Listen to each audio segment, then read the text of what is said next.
It's my name. I know that. Tonight, the Harbor Hawks return to Hyannis for game number 33 of the season against the Orleans Firebirds. The Hawks lost a 4-game win streak in Cotuit yesterday, so Hyannis dropped to 19-11-2, which means the Hawks' lead in the West shrinks to only 1 point over the Wareham Gatemen.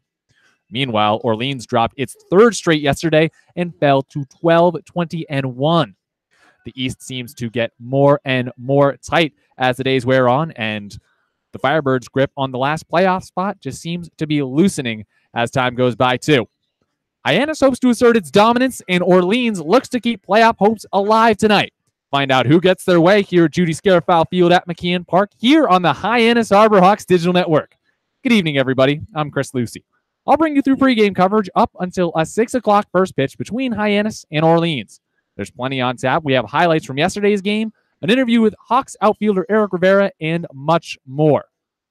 Hyannis is in a pretty good spot right now, as we mentioned, first place in the West and winners of 4 of their last 5. The one caveat about the last thing is that Hyannis was on a 4-game win streak going into a game at Cotuit yesterday. The Barnstable Patriot Cup Series was on the line, and the 4th-place Kettleers in the last playoff spot currently in the West played like they had their backs to the wall. Here are the highlights, courtesy of the Hyannis Harbor Hawks on SoundCloud. Welcome here on the Hyannis Harbor Hawks Digital Network. I am Robert Marcello, alongside Chris Lucy, as we have the Hyannis Harbor Hawks on the road heading off against the Kettleers. Sent out down the left field line, and will get down. 1 run does score, another one behind them, and that run will stay over at third. The score is now 2-0 Cotuit. Big spot here for the Harbor Hawks, trying to get their first run on the evening. The 1-2 pitch. That is sent out to the gap and will get down for the first time today. The Harbor Hawks do score a diving effort by Peyton Berg, just unable to get it. Matthew Barefoot has to go back to second. And a 2-out double here for the Harbor Hawks. Plates their first run. Now 4-1 Cotuit. Throw over to first base. That gets away from Seth Gray. Thomas Dillard trots in to score from third. Tolia advances to second base right in front of the throw from Seth Gray. The light getting in his eyes, and a low throw bounces away from him from Mike Mockma, and Hyannis is down 5 runs now, 6-1 here on the Hyannis Harbor Hawks Digital Network. They're getting ready to set the 3-1 pitch. Here it goes. And it's ball 4. In comes a run for the Harbor Hawks, who now edge just a bit closer. 5 runs now the deficit as Kyle Wilkie touches home plate. A nice light little tap on the base. And the Harbor Hawks only trail 7-2, 1 away here in the top of the 7th inning.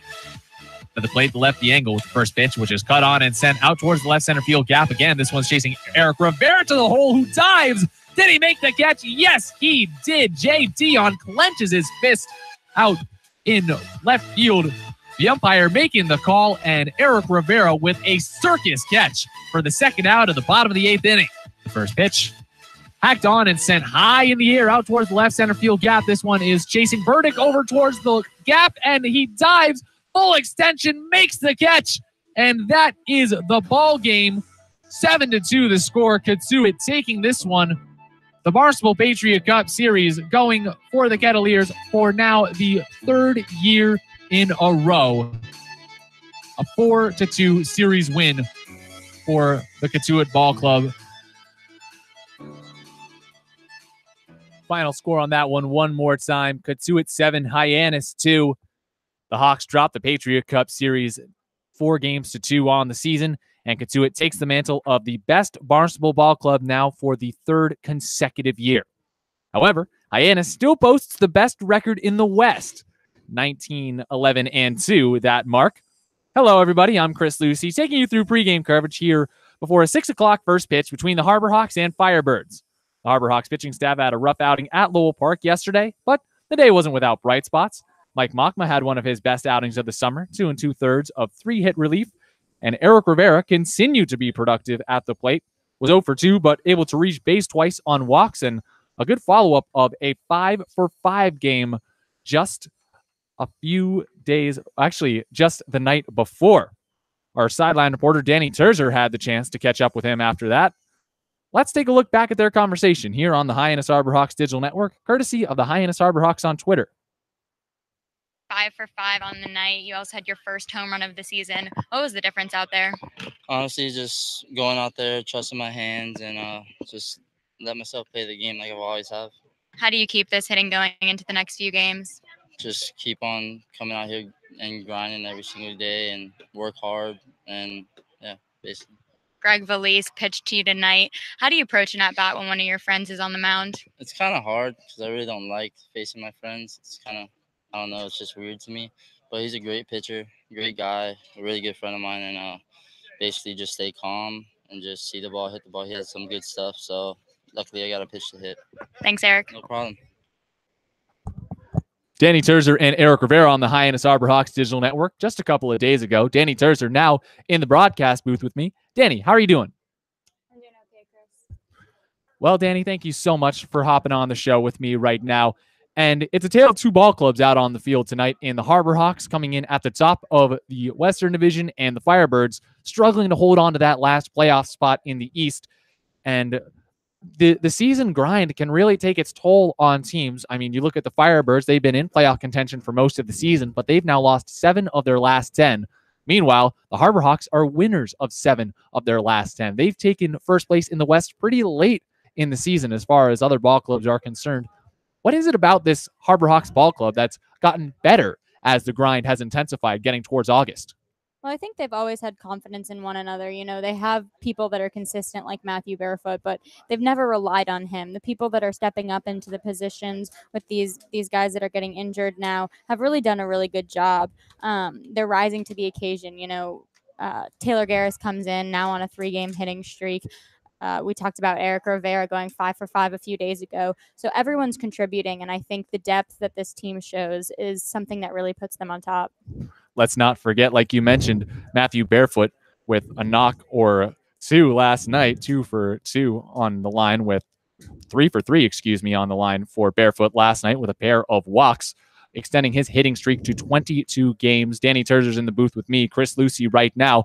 Plenty of other Harborhawks kind of hitting their stride late. We mentioned Eric Rivera, but Mike Mockma with one of his most solid outings of the season last night, 2 2/3 of no earned run, only 3 hit baseball, struck out 2. What did Mike feel like he was doing well yesterday? Well, he told me he was relying on his fastball, started with that, finished with the slider, which is something that he's really been able to develop with Coach Korn. Coach Korn has been great with all those pitchers, working with them all season long. He said one of the things that's tricky is his fastball. Sometimes he has a good game and sometimes he's flat. So that's still something he's trying to work on. As long as he stays out in front, though, he says that he's pretty confident in what he can get out of that. And Danny, my last question for you going into tonight. You mentioned the Harborhawks pitching staff having a bit of a renaissance there with Mike Mockma. It was a tough 7-2 loss for Hyannis yesterday, but the Harborhawks will get a boost in the middle part of their lineup tonight as Pedro Pages makes his return for the Harborhawks today after almost a week-long absence. Pages will actually be in the 8th spot, so a little bit down in the order, playing first base. What is it that this ball club has missed about Pages over the last couple of games where they haven't had him? Well, to look on the positive side, Pedro is always upbeat, always being a leader on this team. So having him in the dugout has really been nice for his teammates. He's cheering them on. He's vocal in that position. But it is going to be good to see him out there in first base again today. He was getting hot before he came out for a few games, was hitting a few home runs there. His power was really breaking through. So hopefully he can jump right back where he left off and keep that going for himself. Pedro Pages, a pleasure, of course, to have on the field for the Harborhawks. Great in the clubhouse as well, a very vocal leader. And Danny Terzer, of course, great to have on the broadcast. Thank you so much for joining me, Danny. I'll let you stop right back to your place in the Harborhawks dugout where you'll be getting plenty of content for us that you fans can check out on our Twitter page. Just take a look at Hyannis, at Harborhawks on Twitter to see all of Danny's online content. Be sure to give us a follow on Twitter, as I mentioned. We're going to take a quick break here on the Hyannis Arborhawks Digital Network, but don't go anywhere. We'll be back in just a few moments to take a look at the Firebirds with Lyle Goldstein, and then I'll take you for a trip around the Cape for all the news and notes you need. Stick around. First pitch between Orleans and Hyannis is coming at the top of the hour on the Hyannis Arborhawks Digital Network. Magic Works Media copyright.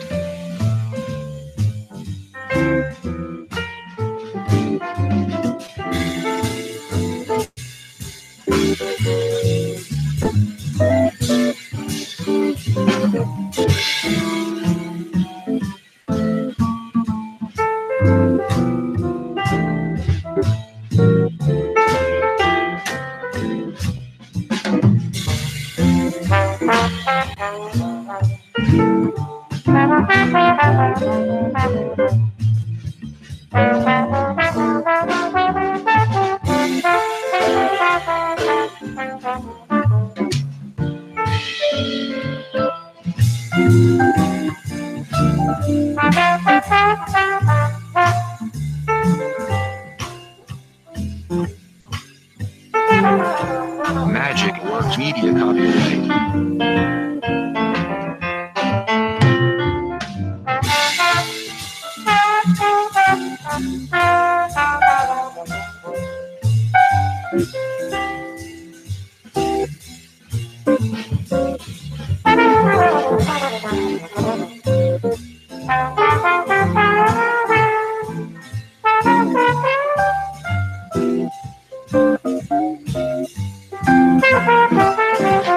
Magic Works Media copyright.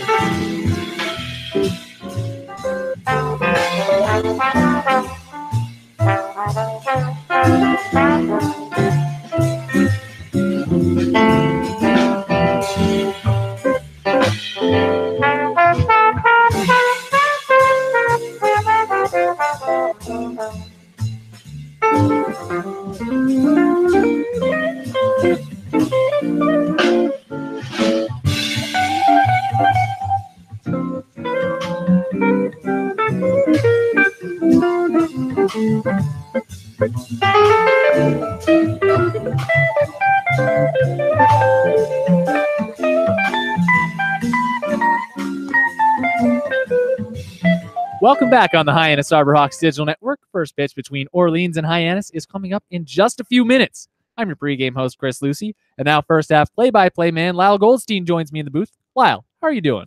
I'm doing all right. What about you? I'm doing fine, thanks, Lyle. Big game on tap for the Harbor Hawks tonight. A 1-point lead in the Western Division standings, trying to stay above the Wareham Gatemen. Let's take a look at the Orleans Firebirds right now before we get you for first pitch. So the Firebirds, as Danny and I mentioned earlier in the broadcast, have been struggling a bit recently. They've lost 7 of their last 10. What's been the big roadblock for Orleans over the last couple of games? It's just their inability to score runs. I mean, you look down the rankings in terms of the league stats. This is a team that's 9th in the league in scoring, 9th in the league in runs, 8th in the league in on-base percentage, just a .325 on-base knock. So this is a team that, plain and simple, hasn't been able to muster together a whole lot of offense. They've been relying on pitching where they can, but a lot of their arms have departed for the summer. So they're going to now have to look to turn to the bats to turn things around for them. Ranking around the bottom 2 teams in offense, the Orleans Firebirds, and the bottom 2 teams in the Cape don't make the playoffs. So the Firebirds will have to be hanging on for dear life right now. Shea Smitty is going on the mound for Orleans tonight, countering against Keegan James for Hyannis, getting his first start of the season. Now, Lyle, we've seen Keegan pump up the volume, the velocity, I should say, up towards the mid-90s. What does Smitty do well to counter a guy like Keegan James? I think it's just his ability to get outs. To be honest with me, he's not a big strikeout guy. He's only got 16 on the summer and 16 2/3 innings pitch. And it's a guy that, plain and simple, hasn't had a whole lot of long outings. He's only been over an inning twice this season, both of those being a decision, 1 win and 1 loss. So for Smitty, I think it's his ability to control the zone when he's on, keep the ball on the ground, and get plain and easy outs. And that's going to be his bread and butter tonight if he looks to keep a Harbor Hawks lineup off balance that is always scorching hot with the bats at home. Keegan James countering with 10 2/3 innings pitched in his own right. Only 6 strikeouts amongst them. So not bad getting outs by way of the K, but certainly not one of the top guys strikeout-wise for the Harbor Hawks, especially not on the likes of a guy like Jeremy Randolph, leading this ball club with 26 Ks. And alongside Lyle Goldstein, I'm Chris Lucy. The Harbor Hawks are getting started against the Firebirds in just a few minutes here from McKeon Park. But Lyle, last question for you before I let you get ready for your first half call. Hyannis hasn't been in a losing streak since 2 losses and a tie from July 4th to the 7th. This is a team that really doesn't lose games in bunches. What is it about the Harbor Hawks that makes them so resilient? Well, I think when you look at the bullpen and how dominant the back end's been between Ryan Pepio, Adam Elliott, and Dylan Thomas, then you look how they've climbed the ranks on offense. They're now 3rd in the league in on base, 2nd in average. But just stats aside and more of a personal feel, they like playing together and they enjoy being around each other on a daily basis. So I think that's been the key to their success, and therefore they're atop the Western Division. Lyle, I'll let you go. Thank you so much for joining me today. Lyle Goldstein on the Hyannis Harbor Hawks Digital Network. I'm Chris Lucy, and we'll take you for a quick lap around the league for news and notes, just as things are going to get started here between the Firebirds and the Harbor Hawks, an interdivisional matchup here on the Hyannis Harbor Hawks Digital Network. And we'll take a look over at the Eastern Division right now, where the Firebirds are definitely going to be keeping an eye on Red Wilson Field tonight. The Brewster Whitecaps and Yarmouth Dennis Red Sox at the top of the 3rd inning are knotted at 0. This is a game that's crucial for the Firebirds because Orleans only has a 4-point lead for that last playoff spot over the Whitecaps, who are playing the best baseball they have all summer. It's been a rough one at times for the Brewster faithful, but the Whitecaps are 5-5 in their last 10 games. So starting to catch fire. Going back over now to the Western Division, where the Harbor Hawks will be keeping an eye on things going down at Spillane Field tonight. The Bourne Braves are taking on the Wareham Gatemen from over there, and Wareham is only 1 point behind Hyannis going into tonight, where the Bourne Braves have kind of dwelled at the bottom of the Western Division for the last couple of games, only 29 points, trailing Wareham by a full 10 points. So the Harbor Hawks are hoping the Bourne Braves show that they have a little bit of fight tonight. That game gets started from Spillane Field at 6:30. Heading over to White House Field, another interdivisional matchup. The Falmouth Commodores and Harwich Mariners are just about to get started over there. No score yet. And over at Lowell Park, only the bottom of the second inning. Cotuit out front by 2 over the Chatham Anglers. A lot of interdivisional play going on here early in the evening. That'll be all for my pregame show here on the Hyannis Harbor Hawks Digital Network, but won't be the last you see of me for a while. I'll be back in the top of the 4th inning for an Around the League update. We'll take you around the Cape again, show you how all those games I just told you about have developed or turned out eventually. And then, of course, you can catch me with post-game coverage on this very play-by-play broadcast, and then hosting our video wrap-up Hawk Talk, which you can catch on YouTube after every Hyannis Harbor Hawks ball game. On behalf of the whole broadcast team, thank you for tuning into our pregame coverage. I'm Chris Lucy. We'll leave you for a minute, but then come back with first pitch between the Harbor Hawks and the Firebirds at 6 p.m. Don't go anywhere.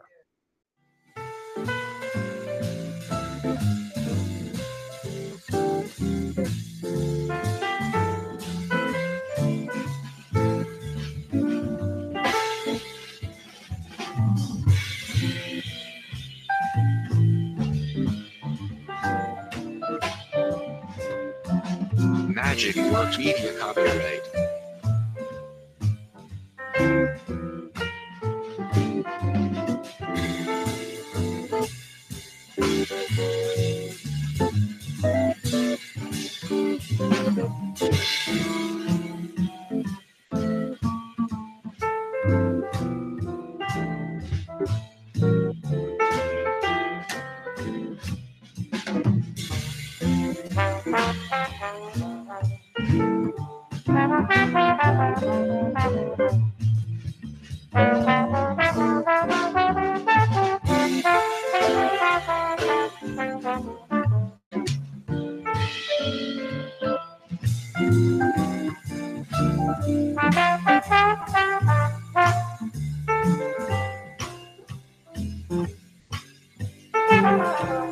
Magic Works Media copyright.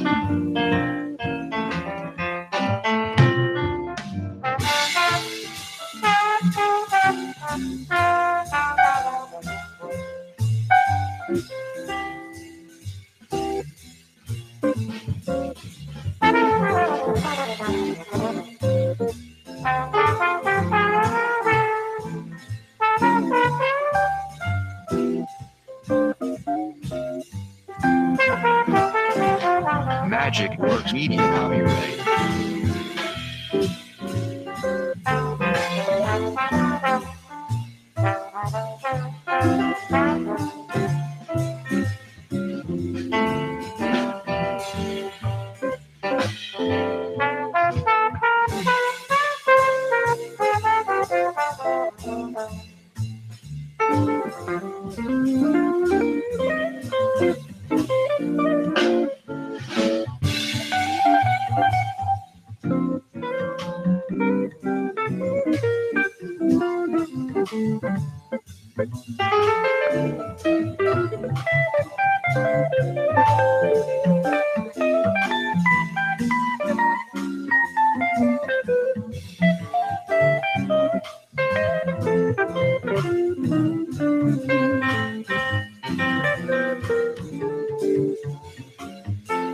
Magic Works Media copyright.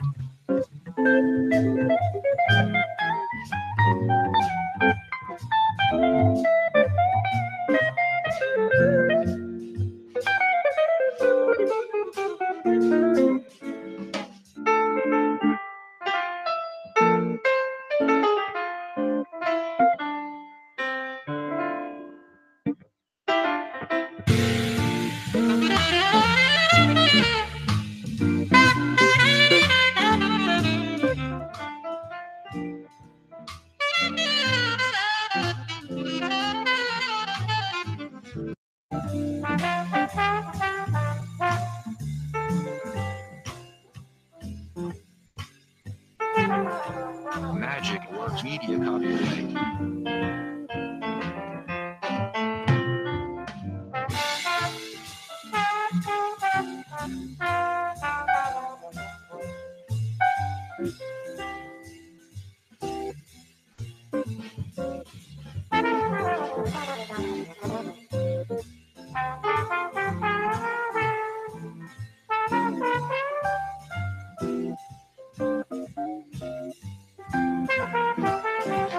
Magic Works Media copyright.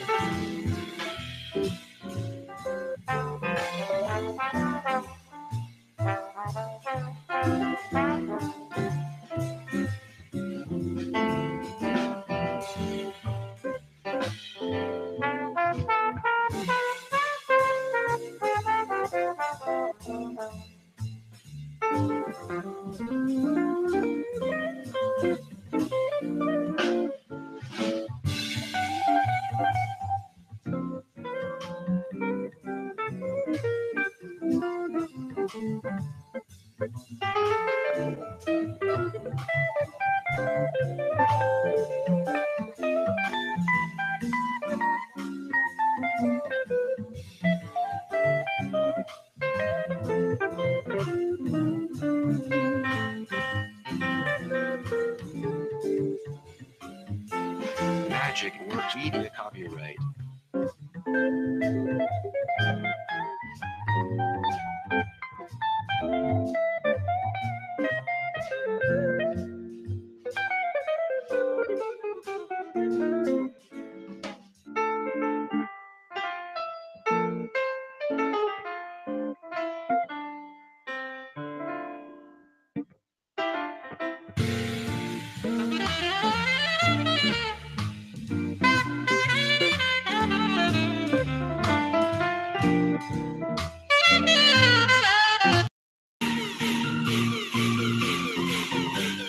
Time for lineups and first pitch on the Hyannis Harborhawks Digital Network.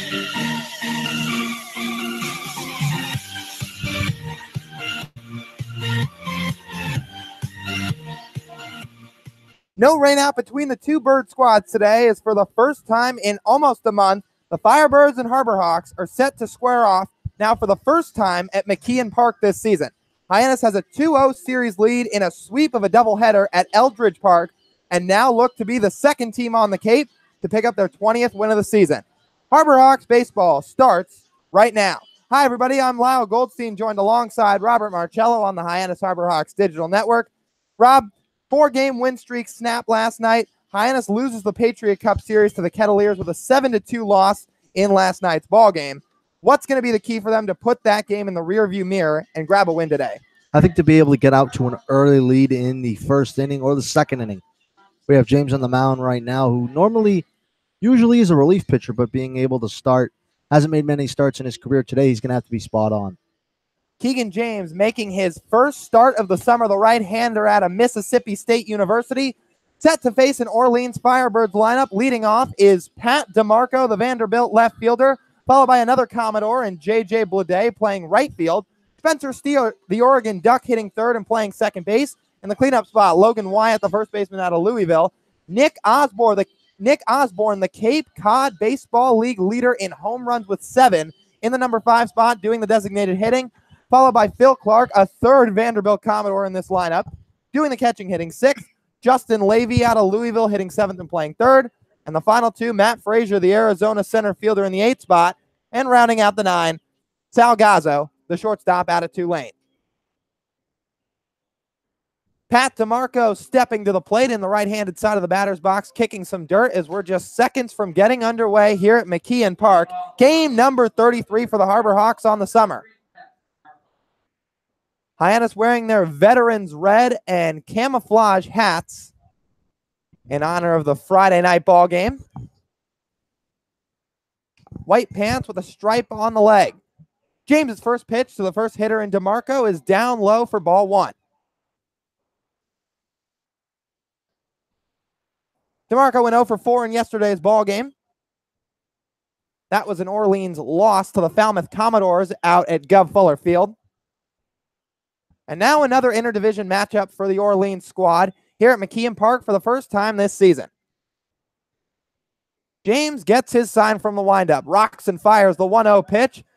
Check swing by the hitter in DeMarco, appeal down to first, and he goes around as the count evens to 1-1. James on the summer, 10 2/3 innings pitched, a 1.69 ERA with 6 strikeouts. Infield playing back. And the 1-1, swinging a broken back, ground ball out to short. Will Holland moving to his left, fields it cleanly, takes a couple of crow hops, throw in the dirt, picked out by Pedro Pages in time for out number 1. Good way to start if you're Keegan James, being able to get a induced ground ball to start things out.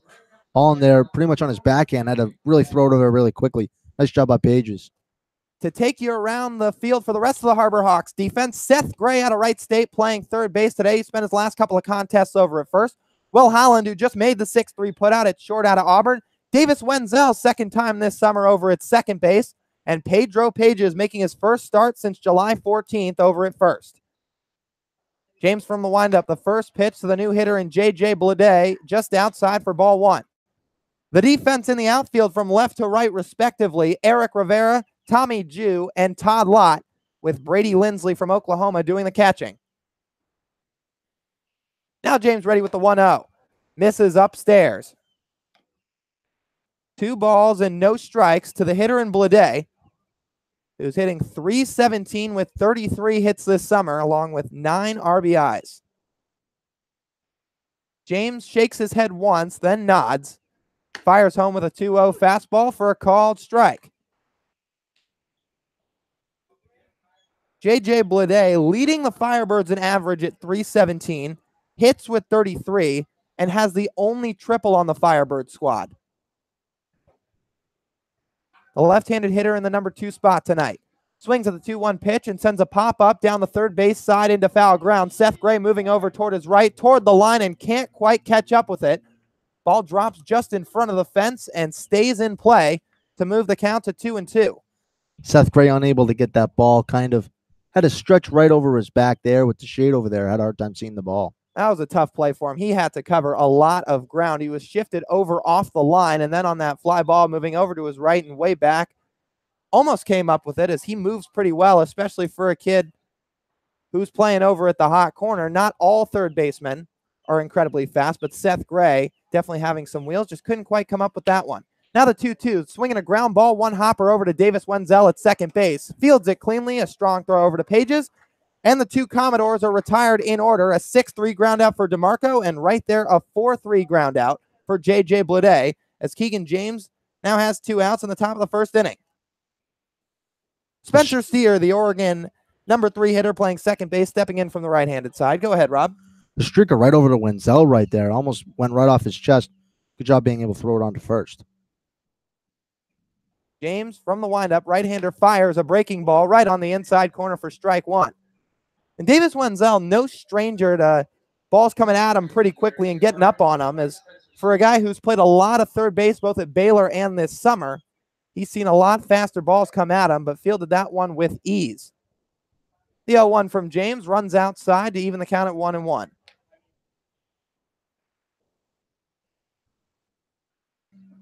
Spencer Steer comes into the day hitting .290, has 4 home runs, 18 RBIs. Keegan James gets his sign, fires home a breaking ball, swinging a ground ball out to Will Holland at short, off the glove on an attempted backhand, and trickles into short left field for a base hit. Firebirds on with their first base knock of the day as Spencer Steer picks up his 28th hit of the summer and starts a 2-out rally for the Firebirds. Holland tried to make a backhanded stop moving off to his right. The ball got on him pretty quick, but just hit off the heel of his glove. Couldn't quite corral it. As Logan Wyatt, the Louisville first baseman, now a left-handed hitter, digging in, doing the cleanup duties for the Firebirds today. Pages holding on the runner at first in Steer. The first pitch is a called strike on a fastball. Logan Wyatt went 1 for 4 in yesterday's contest. Currently sporting a 4-game hitting streak. James now working from the set. Infield back. The next pitch, swinging a line drive out to short right field. Coming in as Todd Lott drops in front of him for a base hit. Moving up 90 feet is Spencer Steer to second base, and back-to-back singles recorded for the Firebirds, as now Logan Wyatt's on at first base, and the Firebirds have a man on and another in scoring position. 2 on, 2 outs here in the top of the first. Sure did there. Looked like Todd Law just misjudged that ball in right field. First went back. By the time he tried to come in, it was already down. And that's often a tough play for a right fielder or any outfielder in general, because what you're always taught, even back in Little League, is first step back. If you can't quite read it, always backtrack before coming in. So Lott taking precaution to not let the ball get behind him, but couldn't quite catch up with it to record that final third out. It dropped about 5 feet in front of his feet. Now Nick Osborne, the Tennessee Tech right-handed hitter, steps in and takes a first pitch strike right at the knees. Nick Osborne currently leads the Cape in home runs with 7, 16 RBIs, 19 hits. So how about that? Over a third of his hits on the summer have been long balls. James sets right at the belt, checks the runner over at second. Wenzel giving him a little bit of attention. Now James fires home, and that pitch misses just up for ball 1. Count even to Osborne, 1 ball and 1 strike. Osborne just finished his junior year at Tennessee Tech. We're both here in Orleans and out for Tennessee Tech, a squad that got all the way to a regional final. Two-way player, outfielder and pitcher. As the next pitch from James is a fastball on the outside corner. 1-2 now to the hitter in Osborne. Now Osborne probably a little bit better with the bat than he is on the mound. In his 2018 season, he hit 12 home runs, .312 average, and 63 hits, compared to a .582 ERA. Keegan James looking for that final third out of the inning. Fires home the next pitch, a swing and a foul, up and out of play on the right side. Count remains at 1-2 to Nick Osborne.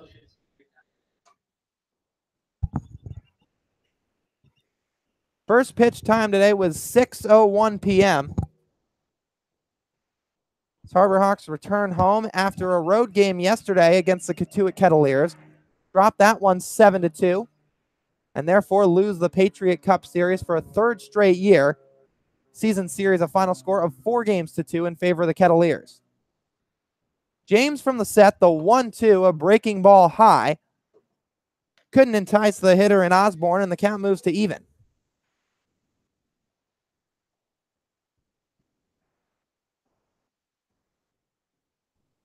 Osborne hitting just .162 in his last 10 games, but 3 home runs. James looking for that key third out. Checks the runner. Gives him a couple of looks at second.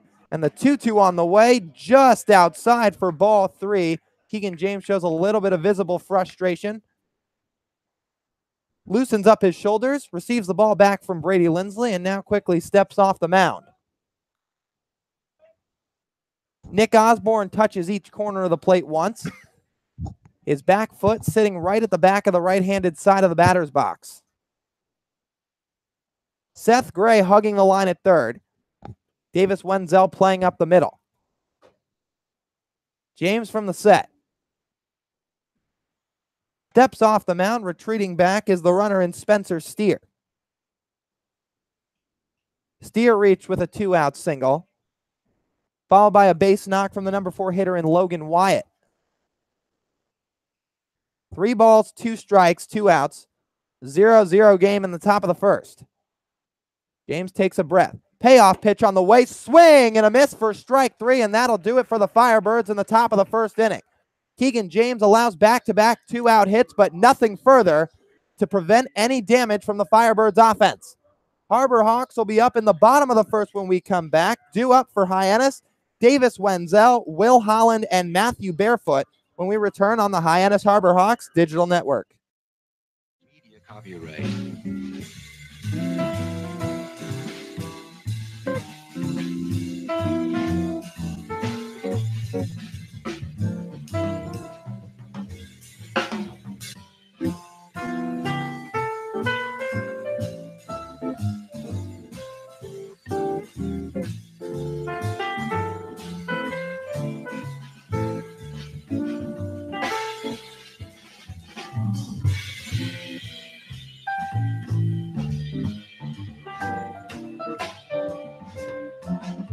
Magic Works Media copyright.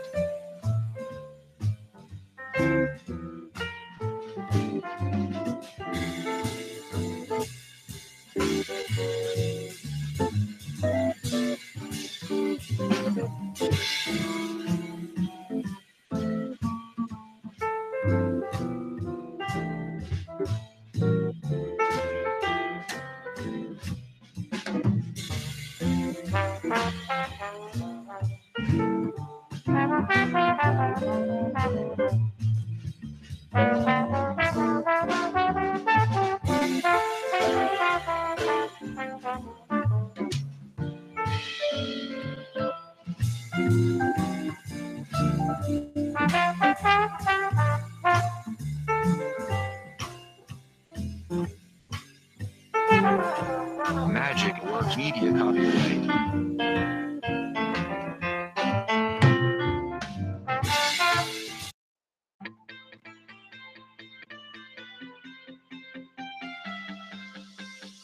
You're listening to the Hyannis Harbor Hawks on the Hyannis Harbor Hawks Digital Network.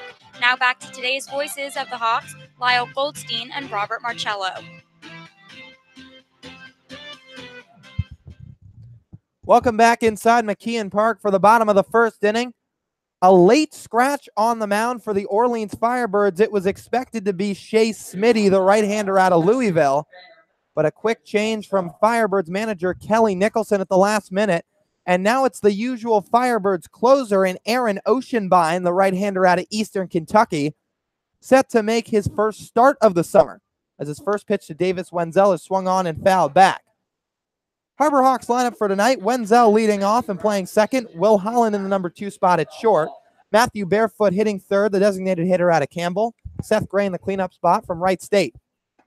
Next pitch to Wenzel is a fastball for a called strike and quickly 0-2. Todd Lott in the number 5 hole playing right field. Eric Rivera follows him up. Tommy Jew in the 7th spot. Pedro Page is hitting 8th, and Lindsley rounding out the 9. Wenzel swings at an 0-2 breaking ball and pops it foul up and out of play. Aaron Oceanbine on the year. 0-2 record, 13 2/3 innings pitched. He's making his 14th appearance this summer. 8 walks to 26 strikeouts. And now the 0-2 to Wenzel. A swing and a miss for strike 3. Chases a fastball up above the letters. And Oceanbine records his 27th strikeout of the summer for out number 1 of the bottom of the first. That'll bring up Will Holland, the Auburn shortstop, who's coming off a 2-for-5 day out at Lowell Park in Catuit. When we mentioned the low walk total for Oceanbine, he, along with the whole Orleans Firebirds ball club, not known for allowing a lot of free passes, as Holland takes a first pitch right off the wrist. Time is called. Wincing in pain outside the batter's box. And they're going to come out to check on him. That one looked like it got Holland right on the hand and wrist area as he's trying to shake it off. But quickly back to Oceanbine while that's being settled. The 27 strikeouts now to 8 walks. The whole Orleans ball club, not known for walking anybody, is they've only walked 110 guys on the season.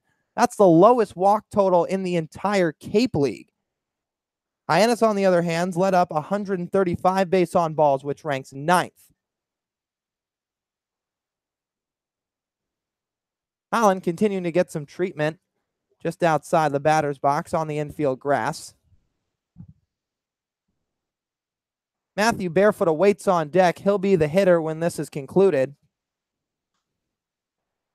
But interesting on Shea Smitty that he wasn't able to go tonight. The right-hander out of Louisville, in his last start, he went 5 innings, gave up 4 earned runs, 6 hits, and 1 strikeout. That was against the Chatham Anglers. But once again, a late scratch tonight. Aaron Oceanbine, the pitcher. He's thrown over an inning just twice this season, and none longer than 2 innings. That 2-inning appearance actually came back against these very Harbor Hawks. And what was a 3-2 win for Hyannis, that was game 2 of the doubleheader. Or we should say game 1 of that doubleheader.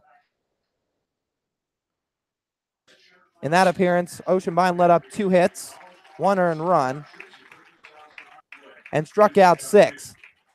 Will Holland shakes it off. He's going to jog down to first base after getting that hand-wrist area checked out a little bit. The Auburn shortstop, first man to reach base tonight for the Harbor Hawks. And that'll bring up Matthew Barefoot. Barefoot doing the designated hitting tonight out of Campbell. Barefoot coming off a 3-for-3 day yesterday.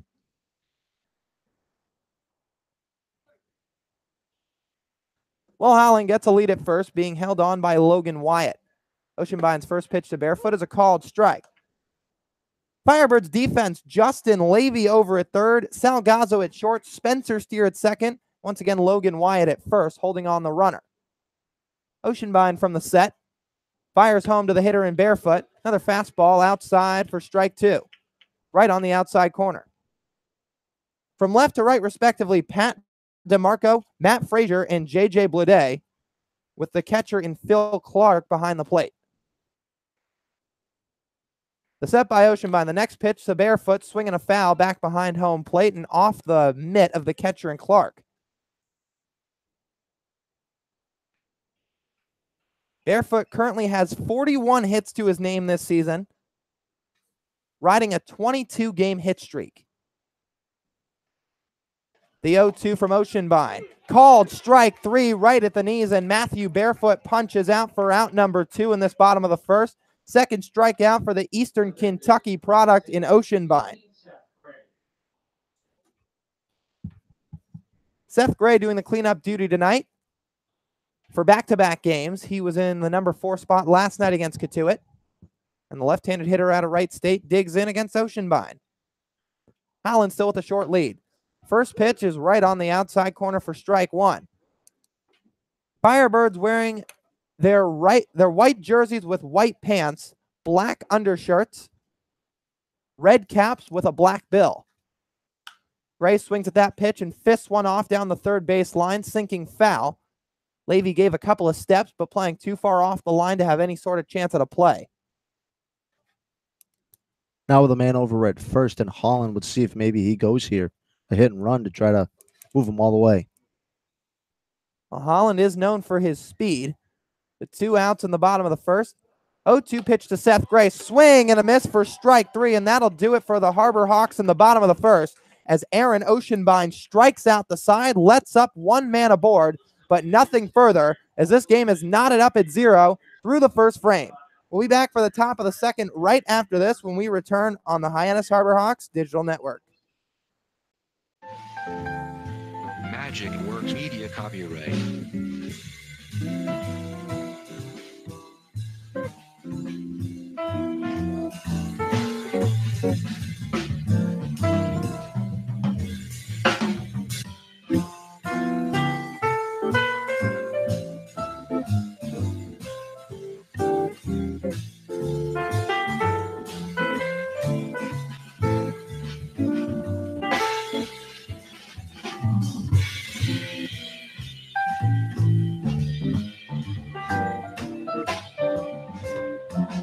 Magic Works Media copyright.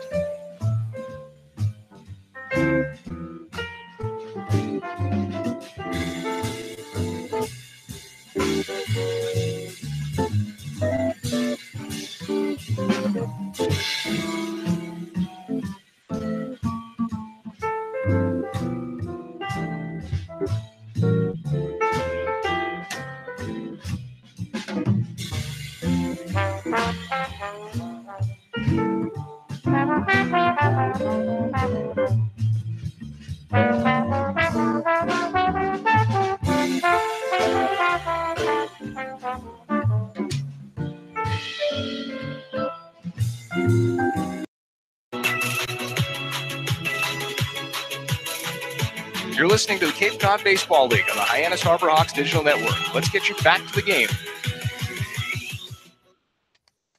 Top half of the second set to get underway. A 0-0 contest through an inning of play between the Firebirds and the Harbor Hawks.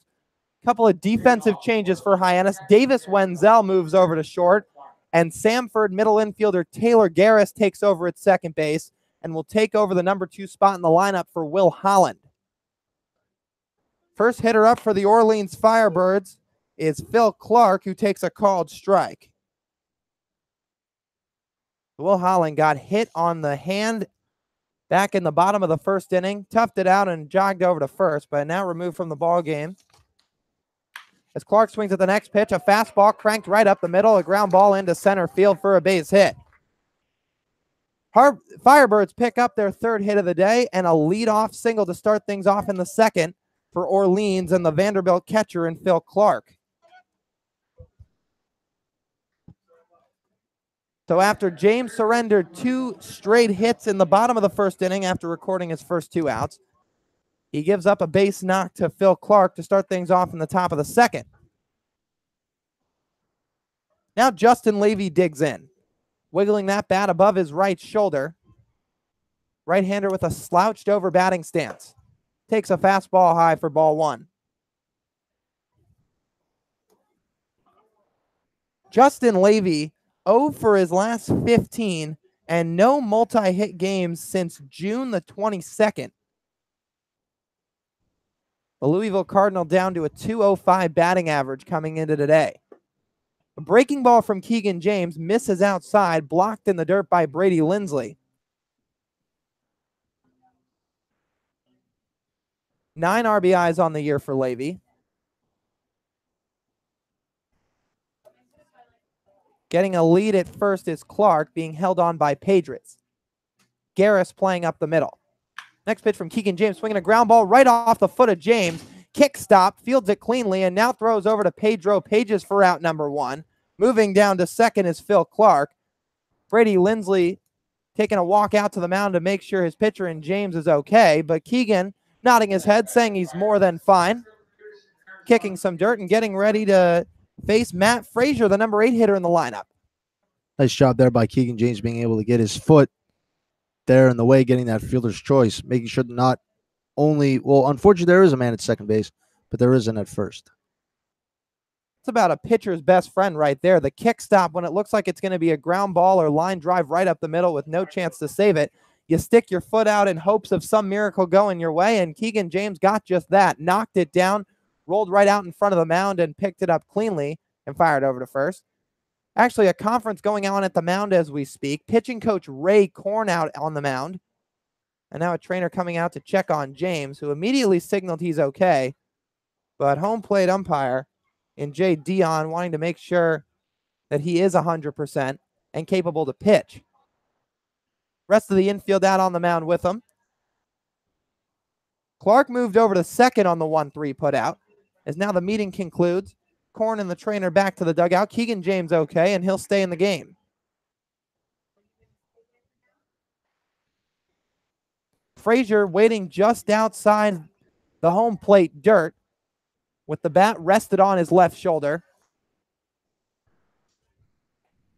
Looking down the third baseline at his base coach, but now stepping into the left-handed side. Firebirds have 5 left-handed hitters in the order today against the right-hander in James. Kelly Nicholson opting to go with some matchups here today. Lenzel playing right behind the runner at second. First pitch to Frazier is a pop-up into shallow center field. Tommy Jew taking a couple of steps in, now turning on the burners and makes the catch on the run for the second out of the inning. Retreating back to the bag is Phil Clark. Some confusion out there between the shortstop, second baseman, and right fielder on who was being able to get that ball. Because of the son, Tommy Jew, though, heads up defense there being able to converge on the ball and get it. Taylor Garris made a couple of steps out toward short center field, moving off to his right. But Tommy Jew took a couple of steps in, looked like he was going to coast under it, realized he had to turn on the jetpack a little bit and come in, but regardless, with his speed and with the route on the ball, still had no trouble making the catch. Now the number 9 hitter in Salgazzo squares to bunt and pushes one up the first base line, rolling foul. Gazzo went 1 for 3 yesterday. The Tulane shortstop hitting from the left-handed side, but is a switch hitter. With the righty and James on the mound. Gazzo doing the left-handed hitting duties today. Gazzo started 41 games at shortstop last season, sporting a .225 average out at Tulane.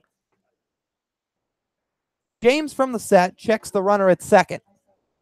Gives him a couple of head turns. Now fires home a swing and a miss through an off-speed pitch from James. And the hitter in Gazzo finds himself in an 0-2 count.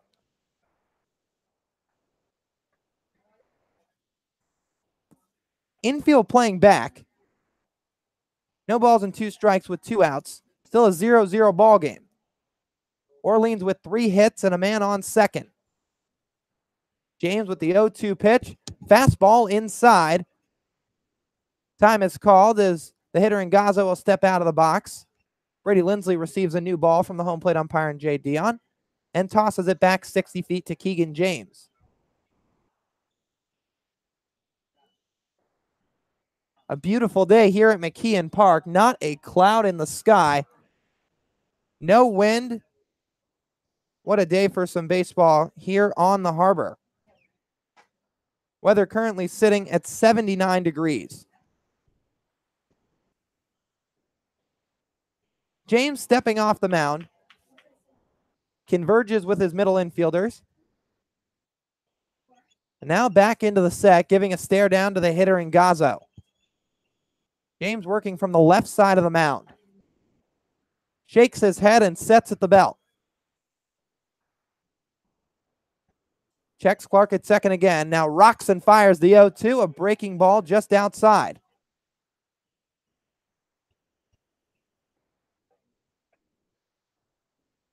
Tommy Jew shifted a little bit over to his right in the left center field gap.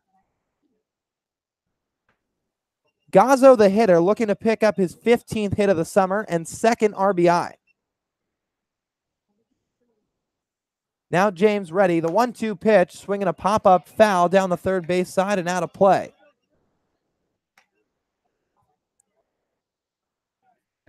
Keegan James has now thrown 31 pitches through an inning and 2/3.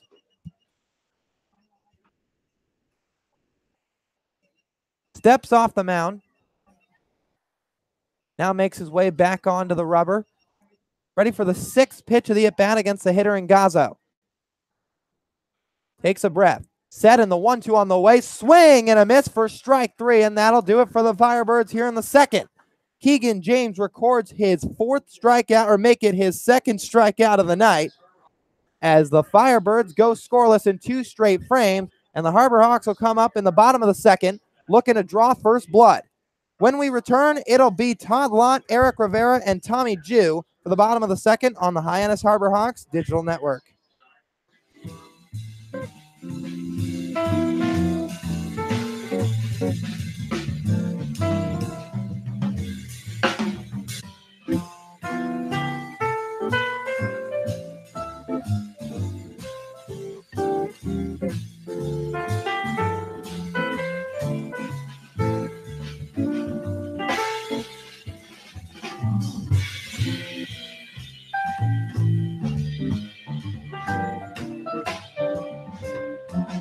Magic Works Media copyright.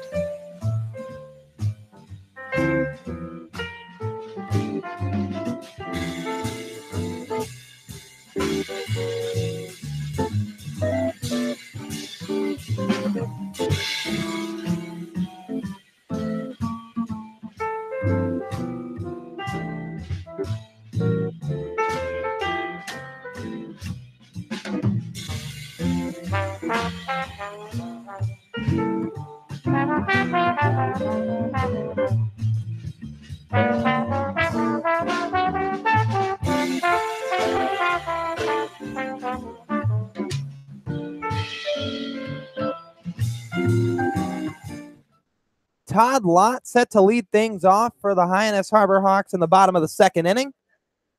Aaron Oceanbine, the right-hander out of Eastern Kentucky, back on the slab for inning number 2. From the set, the first pitch to Lott is a swing and a miss for strike 1. Phil Clark chucks the ball back to the mound, as this is just Oceanbine's 3rd appearance on the year where he's gone more than 1 frame. He's been the closer for the Firebirds most of the summer. And now ready with the next pitch to Lott. A breaking ball runs just outside to even the count.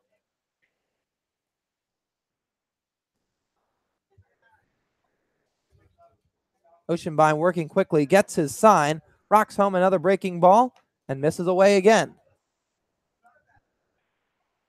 Todd Lott, 5 home runs on the summer, comes into the day hitting .300. As the 2-1 from Oceanbine is a swing and a fly ball out to deep center field. Backtracking is Frazier, settles under it, and makes the catch on the run for the first out.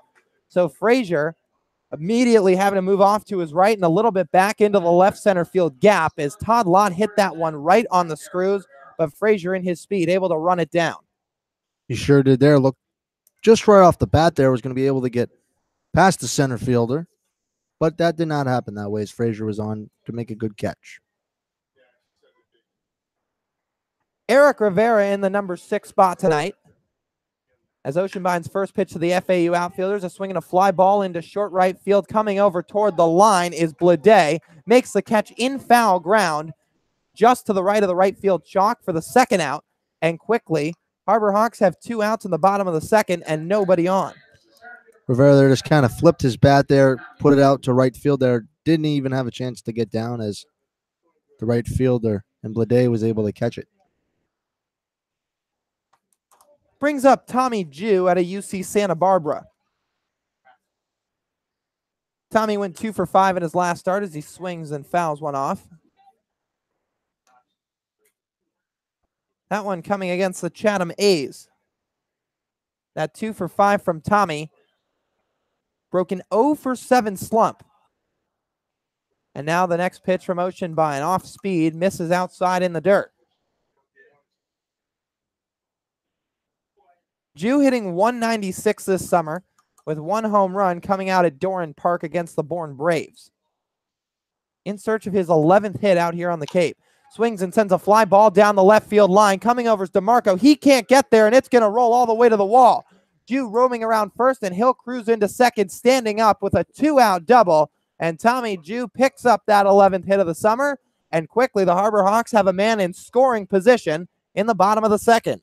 Good piece by Tommy Jew, being able to hit it out right down the line in left field, be able to get 2 bases, especially with the speed. And the left fielder in DeMarco was playing way into the gap in left center field. Tommy Jew sprang one right down the line, stayed in fair ground, and took a couple of hops over to the wall. And we've seen the way he's ran this summer. No chance that DeMarco was going to nab him at second base. Pedro Page is now the hitter. He's making a start for the first time since July the 14th against Cotuit.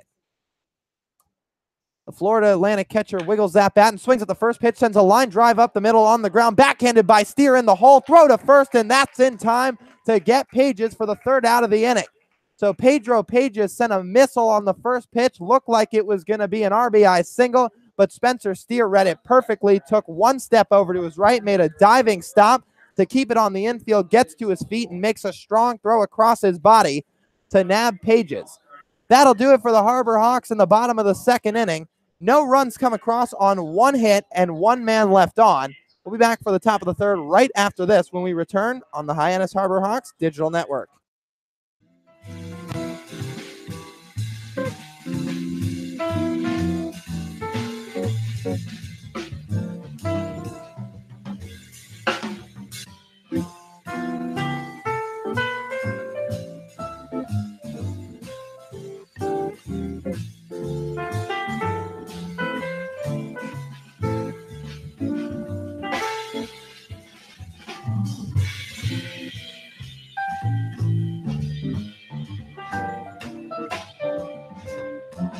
Magic Works Media copyright.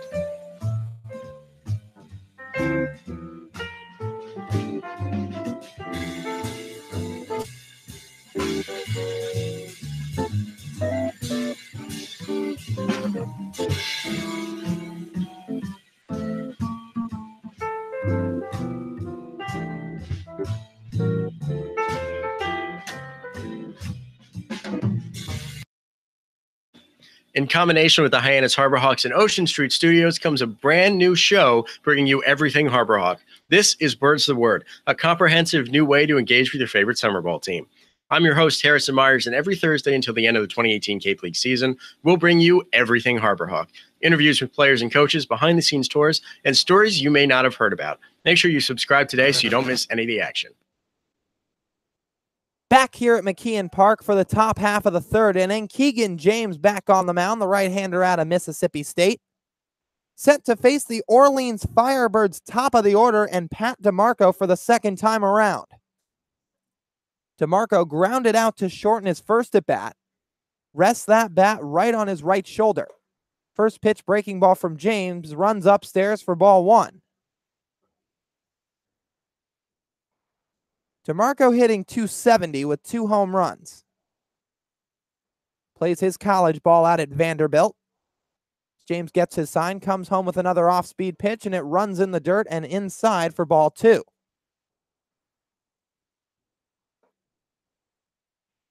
DeMarco got off to a scorching hot start this summer, but has tailed off since, when 0 for 4 in yesterday's contest. Swings and misses right through a 2-0 fastball from Keegan James. James with a fastball that usually sits in the low to mid-90s. When he made his debut here on the Cape, coming against the Bourne Braves on July the 3rd, he touched 95 miles an hour. He countered with another fastball swung on by DeMarco and blipped foul out of play. Count evens at 2 balls and 2 strikes. Keegan James in search for his third strikeout. Wipes the sweat off his brow just outside the mound. Now back on. Works from the windup and fires home a 2-2 pitch, a swing and a foul up and out of play.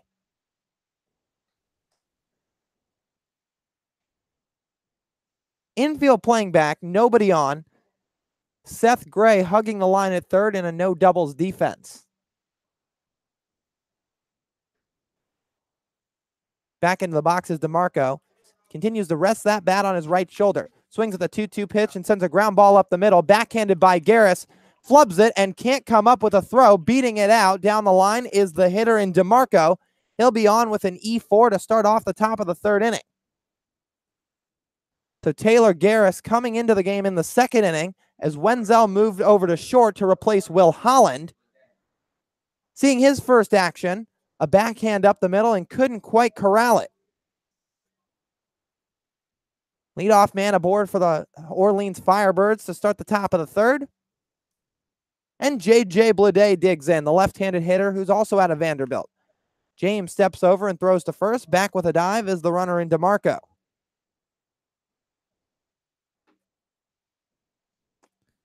James allowed a runner on base in each of the first 3 innings.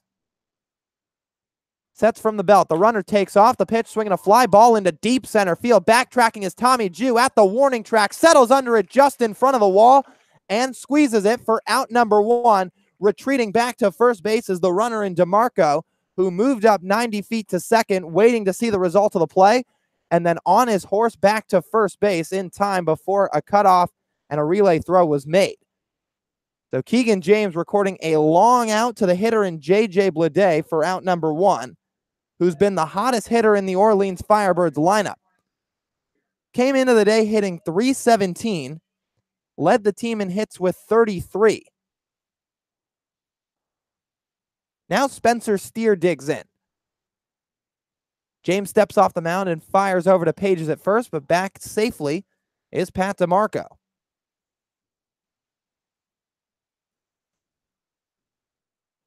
So Keegan James seeing Spencer Steer for the second time.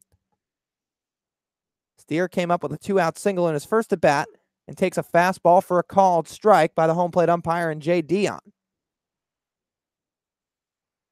Steer doing it from both sides early on in this ballgame as he made a backhanded stop to end things in the bottom of the second when Pedro Pages grounded out. Looked like it was going to be a base hit up the middle, but a great play by Steer saved a run and a hit. As James's next pitch is a fastball up high. 1 ball and 1 strike to the Oregon Duck. He's got 28 hits on the summer. DeMarco getting a healthy lead off of first. Pages holding him on. James takes a breath and sets at the belt. Fires home the next pitch, a fastball outside for ball 2.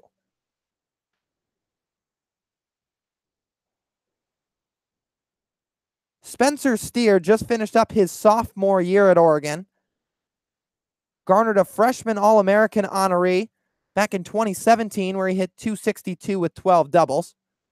Followed that up with 275 and 4 long balls this year. As James fires over to first again with a pickoff, but back with a dive is DeMarco.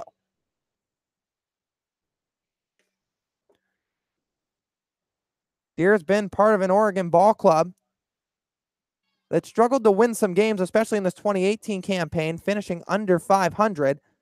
As James counters with another pickoff move, back to the bag safely, DeMarco.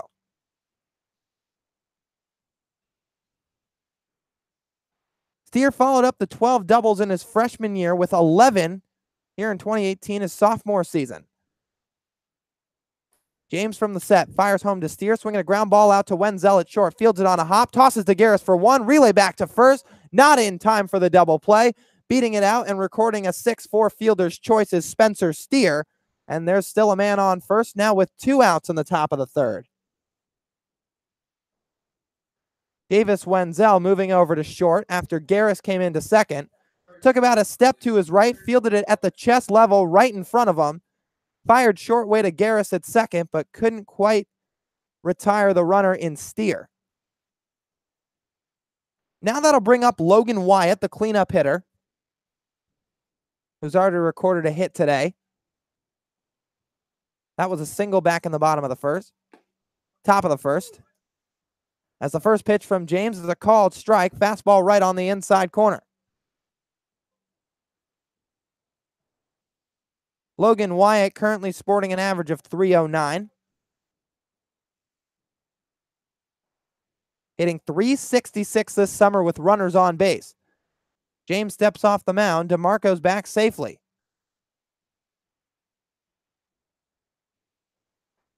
Keegan James, in all of his appearances coming into today, let up 1 hit exactly in every single one of his first 6. As the next pitch to Wyatt is swung on and grounded over weakly to Garris at second base, corrals it and throws over to Pages for out number 3. And Keegan James records a 3rd straight scoreless frame as the Firebirds go down with no runs scored here in the top of the 3rd inning. No runs, no hits, 1 error, and a man left on base. We'll go to the bottom of the 3rd right after this when we return on the Hyannis Harbor Hawks Digital Network.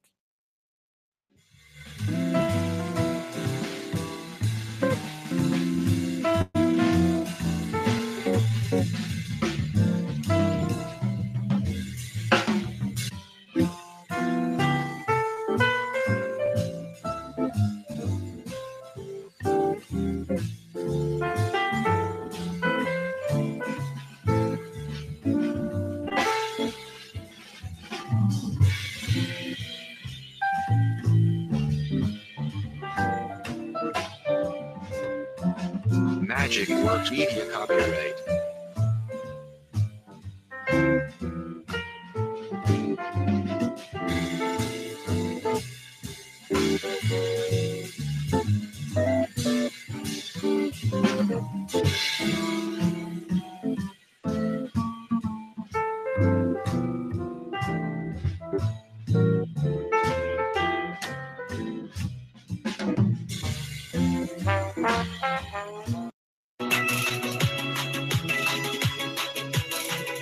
You're listening to the Cape Cod Baseball League on the Hyannis Harbor Hawks Digital Network. Let's get you back to the game.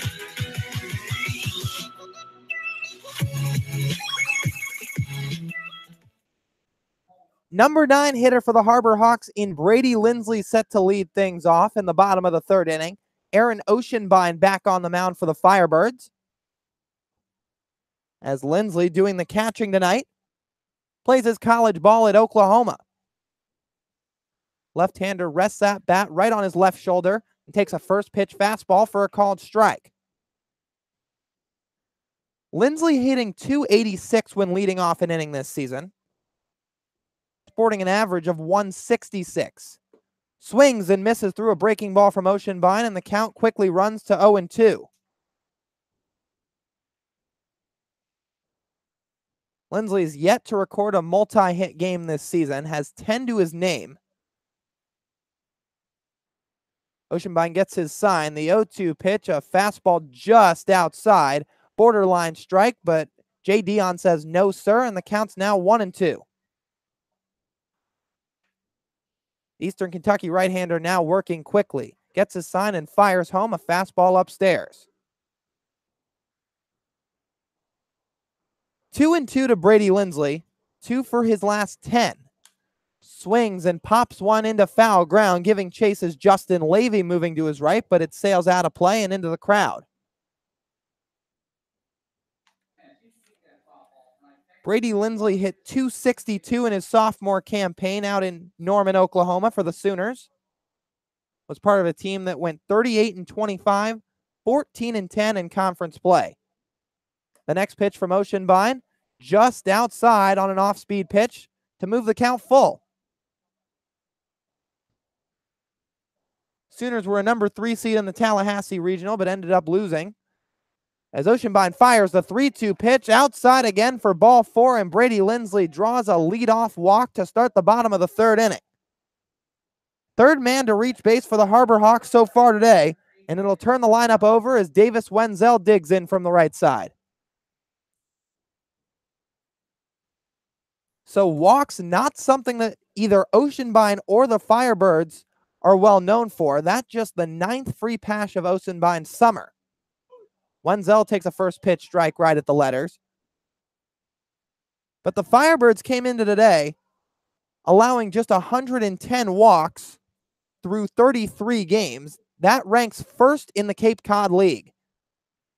Now the 1-0 to Wenzel, taken up high and away for ball 1. But while the Firebirds have struggled on offense at times throughout the season, especially as of late, 6th in hits, 8th in on base, they're first in least amount of walks allowed. The next pitch to Wenzel is outside for ball 2. A snap throw down to first from Clark. Back safely is Lindsley.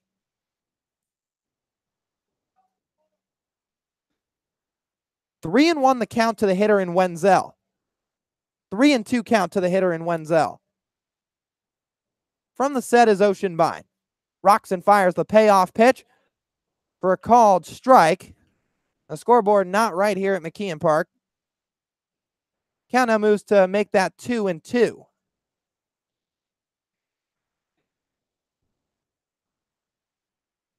Getting a lead at first is Lindsley, held on by Wyatt.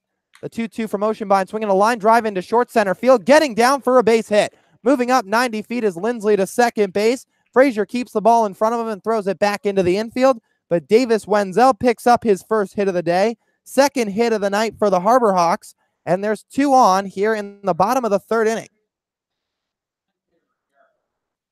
Brings up Taylor Garris, hitting in place of Will Holland, who was hit by a pitch back in the first inning. Stayed in the game as a base runner after the conclusion of the at-bat. But after the first inning ended, he was removed from the ballgame, and Garris took his spot in the lineup. First pitch to the Sanford product shows bunt, pulls back, but a called strike on the outside corner. Taylor Garris currently riding a 3-game hitting streak. Was 1 for 3 yesterday against the Kettleers. Squares to bunt again. Wyatt coming all the way halfway down the infield dirt. Punches it right out to Wyatt. Off his glove on the backhand. Garris beats it out at first, running down the line, and everybody moves up 90 feet. Lindsley to third, Wenzel to second, and Taylor Garris beats out a bunt here in the third. Bases are loaded for Matthew Barefoot. Oceanbine rubbing the ball just off the mound. Touches the brim of his cap and now shaking his shoulders as he's got a tough task at hand in Matthew Barefoot. The Taylor Garris credited with a sacrifice bunt and an E3. Oceanbine from the set. First pitch to Barefoot down low.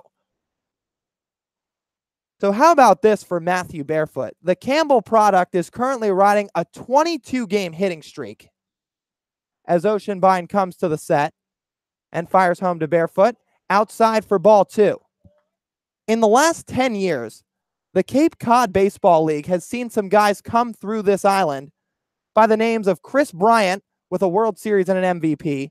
Aaron Judge led the American League in home runs last season as the 2-0 to Barefoot is swung on and missed for strike 1. George Springer, already with a World Series and a World Series MVP. And Reese Hoskins, who got off to one of the hottest rookie starts anybody's ever seen. But what do all those 4 guys not have that Barefoot does?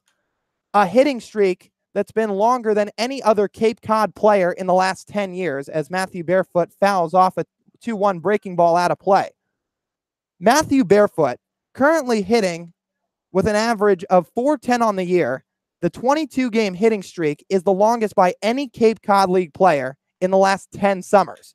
As the 2-2 to Barefoot is swung on and sent on a fly down the right field line, fighting off the sun is Blade, makes the catch toward the line. Tagging from third is Lindsley. Throw goes over to third. Wenzel's nabbed out, but Brady Lindsley scores from third on a sacrifice fly from Matthew Barefoot as the Harbor Hawks plate their first run of the day and move out to a 1-0 lead. But Wenzel gunned out at third on a beautiful throw on one hop from J.J. Blade out in right field. Caught the ball right on the line, fired it in over to Levy, who kind of acted nonchalant over at third, trying to throw off Wenzel, which he sold perfectly. Wenzel was jogging over to third, thought he was going to cruise in, but tabbed out about 3 feet before the bag. So an F9 and 9-5 double play puts 2 outs on the board and a man on first for Seth Gray, who takes a first pitch. Throw back to first is not in time. Wyatt having to come out off toward his right and backhand the ball from preventing it from going into right field. But quickly back to Matthew Barefoot. This kid has been nothing short of incredible this summer, especially for a kid who came in on a temp contract. He has made his name and more out here. Seth Gray takes a fastball for ball 2, right in on the hands. Barefoot with the highest average on the Cape, the only qualified hitter hitting over 400 up to this point. As Gray swings at the next pitch and sends a pop-up down the third base line, giving chase as Levy. He can't get there. And Seth Gray gets a new life, that ball landing just in front of the fence down the left field line. So after Barefoot put together a nice, cool 364 average with 8 home runs and 29 extra base hits at Campbell, he was brought out to Hyannis, hit a pinch hit home run on opening night, and has not looked back since. Seth Gray sitting with a 2-1 count. Oceanbine throws over to first. And along with the hitting streak for Matthew Barefoot, he's reached base in every game he's played this season. All but 3 games, he's recorded a hit. The next pitch to Gray, fastball running just outside for ball 3. So it's no surprise that Matthew Barefoot was one of the 6 Harbor Hawks named to the All-Star game set to take place on Sunday night at White House Field. As Garris gets a lead at first, Seth Gray swings at once and sends a chopper up the middle, past the backhand to Spencer Steer and into center field. Moving up to second is Taylor Garris. Seth Gray on at first with his first base knock of the night. And the Harbor Hawks are threatening again. 2 on with 2 outs for Todd Lott. So Seth Gray came into that at bat 0 for his last 11, but produces a C&I single. Splits both the middle infielders right over second base. And now on at first is the Wright State Raider in Gray. Lott will step in, lined out to center field in his first at bat, and now finds himself in an RBI opportunity.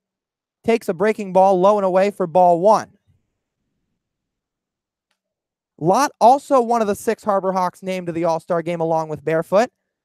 Pedro Pages and Braden Como, the other 2 position players, garnering that honor. Adam Elliott and Dylan Thomas will also be heading out to White House Field. Those guys, bullpen arms for the Harbor Hawks. Next pitch to Lott is a fastball at the knees for strike 1.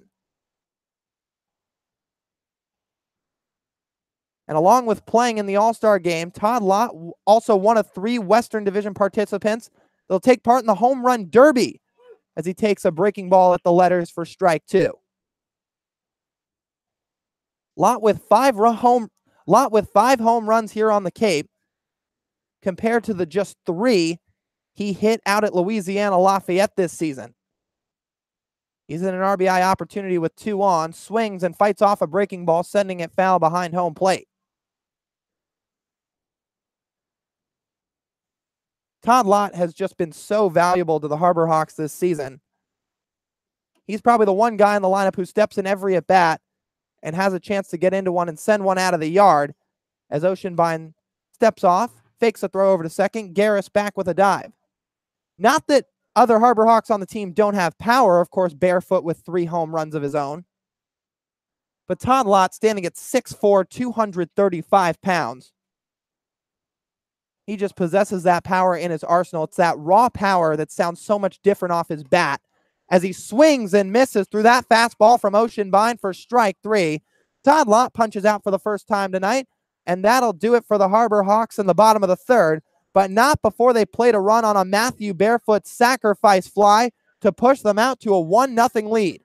We'll be back in the top of the fourth right after this when we return on the Hyannis Harbor Hawks Digital Network.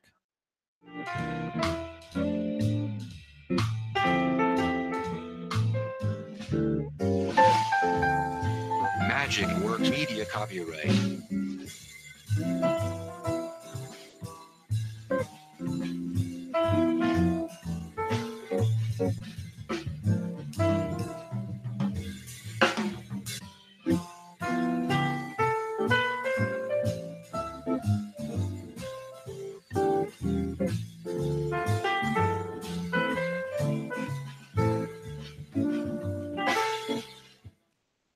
Back at it here on the Hyannis Harbor Hawks Digital Network. I'm Chris Lucy with a trip around Cape Cod for you right now. Let's head over now to the opposite division where something special is going down in Yarmouth Dennis. Top of the 6th inning, Zach Lingenfelter. He's pitching for the Whitecaps, who are up 7-0 right now. And I'll just say nothing more than his line. 5 innings pitched, no earned runs, 3 strikeouts, 3 walks, and 0 hits. He's on the mound right now, or Brewster is at bat right now. YD at home, down 7-0. Katuitt is on top 9-6 over Chatham. Bourne, Wareham, Falmouth, and Harwich both getting underway. And now back to Lyle Goldstein and Robert Marcello with the play-by-play here on the Hyannis Harbor Hawks Digital Network. Back here for the top of the 4th inning at McKeon Park. Keegan James making his way out to the mound for inning number 4.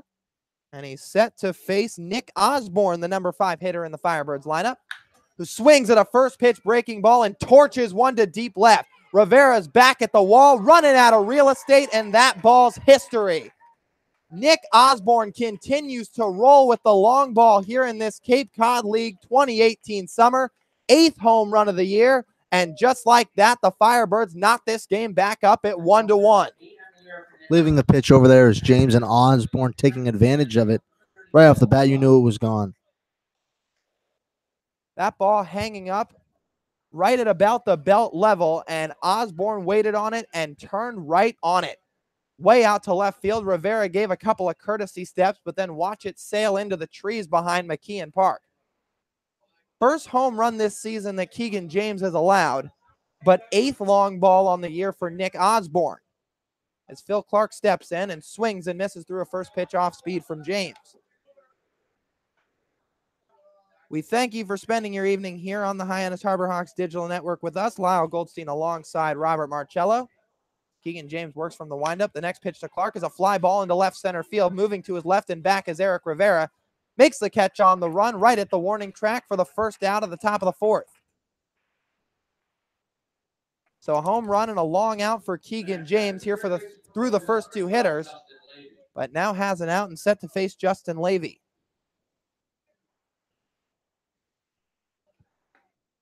Levy 0 for 1 on the day and 0 for his last 16. The Louisville Cardinals struggling here over the last handful of ball games. Swings at the first pitch and pops one foul down the right side, sailing out of play.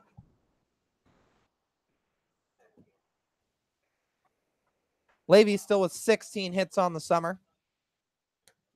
9 RBIs to his name. The Louisville product stands at 6'1", 205 pounds. James comes off with a breaking ball, but misses down and away for ball 2.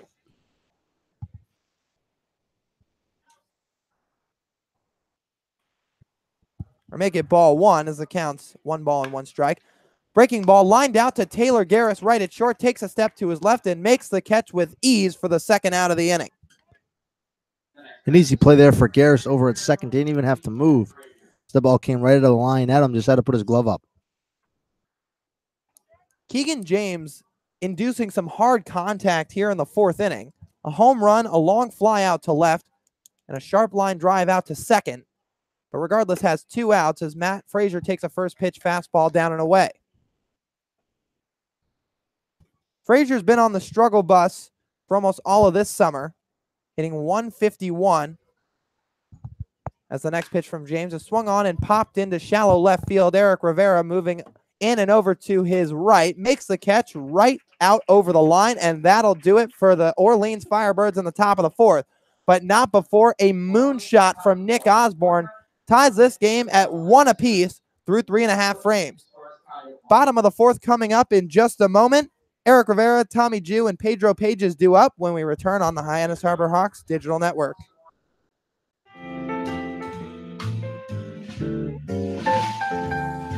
Magic Works Media copyright.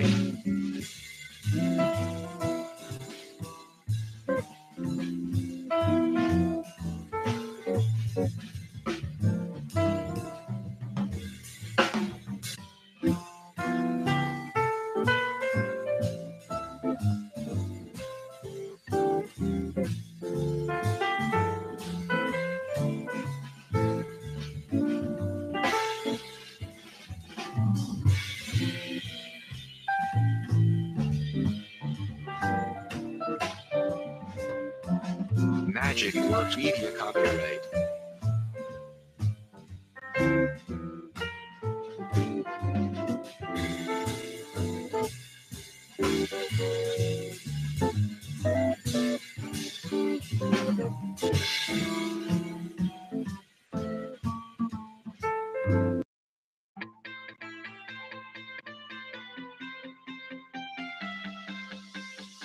You're listening to the Hyannis Harbor Hawks on the Hyannis Harbor Hawks Digital Network.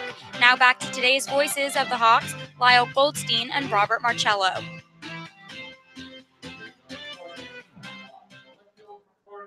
Eric Rivera, the Florida Atlantic left fielder, set to lead things off in the bottom of the 4th.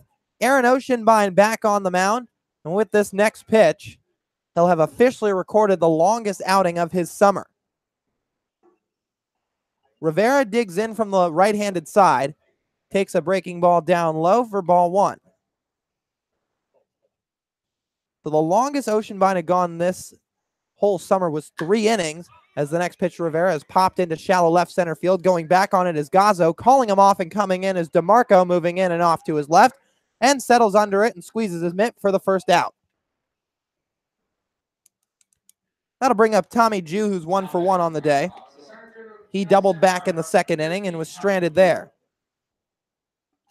But for Aaron Oceanbine, as we mentioned a moment ago, longest appearance of this summer was a 3-inning outing, that coming back against these Hyannis Harbor Hawks as Jew takes a strike, where he actually, I beg your pardon, went 2 innings. Jew swings to the next pitch on a breaking ball and cuts right through it for strike 2. So make it 2 innings was the longest. It was the longest that Oceanbine had gone this season. That coming in the first game of the doubleheader against the Harbor Hawks. Jew swings to the next pitch and dribbles one foul up the third base line and sending foul. In that 2-inning outing, Oceanbine gave up 1 earned run on 2 hits, 6 strikeouts. So all 6 of the outs he recorded in that outing were by the K. But Set making his first start of the summer. Once again, replacing Shea Smitty, who was a late scratch, right-hander from Louisville. And now the Eastern Kentucky right-hander in Oceanbine fires home and misses down low for ball 1.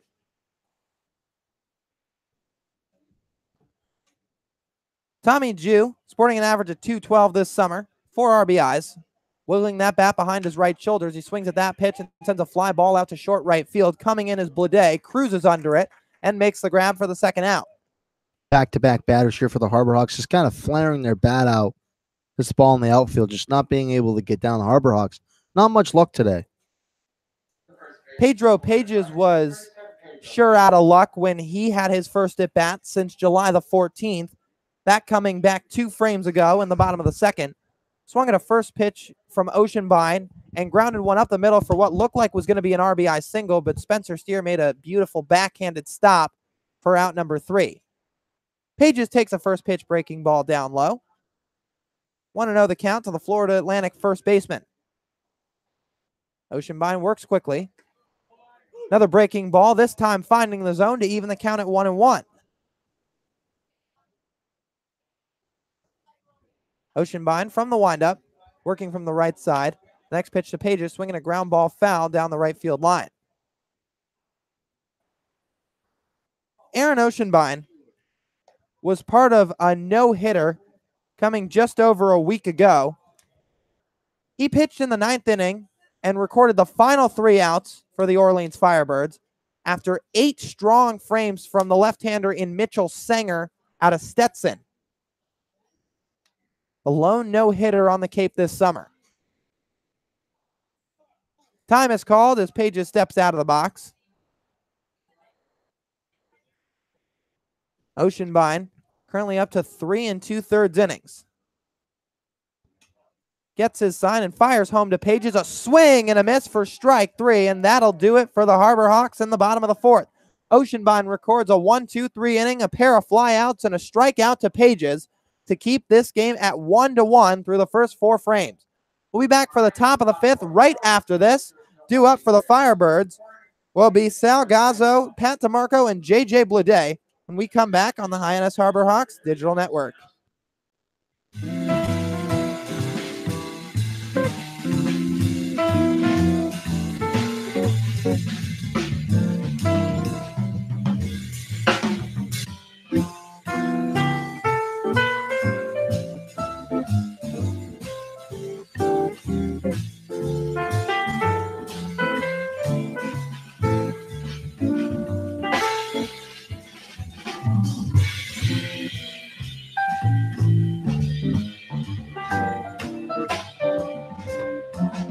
Magic Works Media copyright.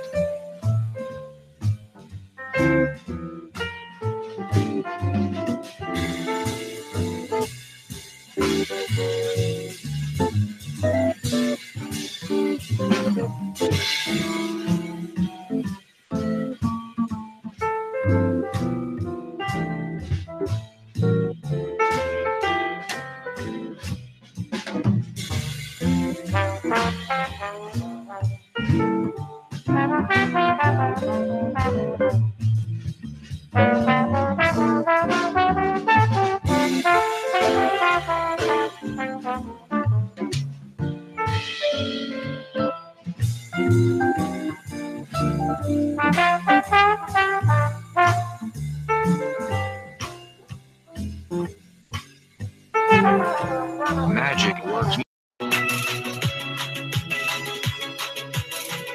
You're listening to the Hyannis Harbor Hawks on the Hyannis Harbor Hawks Digital Network. Now back to today's voice of the Hawks, Lyle Goldstein.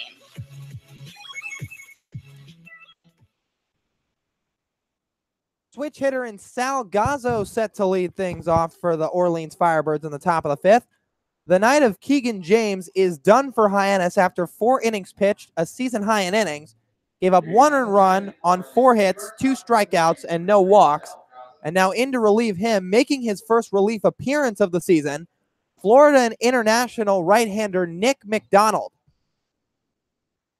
McDonald set to face Gazzo for the first time tonight. Fastball misses down. Nick McDonald, 6'1", 175-pound right-hander from FIU. Wheels and fires the next pitch, and off speed, swung on and missed.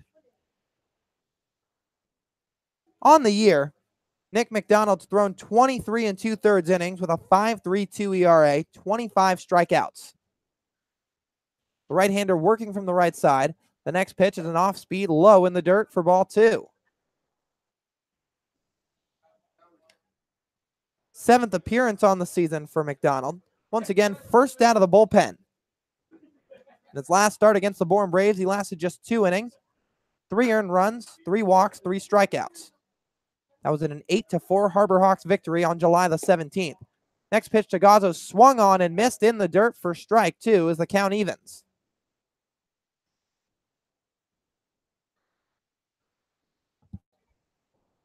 Salgazzo on the day is 0 for 1 with a swinging strikeout. Sets that bat on his left shoulder. The next pitch for McDonald misses down low. 3 balls and 2 strikes to the leadoff hitter in Gazzo. Gazzo hitting .231 when leading off an inning. Now McDonald fires home the payoff pitch in the dirt for ball 4, and the number 9 hitter in the 2-lane shortstop in Sal Gazzo draws a leadoff walk, and the first man for the Firebirds is aboard to start the top of the 5th. Not a good start coming out of the pen for McDonald, being able to walk the first guy. Really has to settle down, try to command his pitches. He allowed 3 walks once again in his last start against the Braves, but in his previous 3 starts coming against Katuitt, Whitey, and Wareham, he allowed just 3 base on balls in 15 innings pitched. McDonald now works from the set with Gazzo on first. Top of the lineup due up for the Firebirds in Pat DeMarco, and he takes an off-speed pitch down low.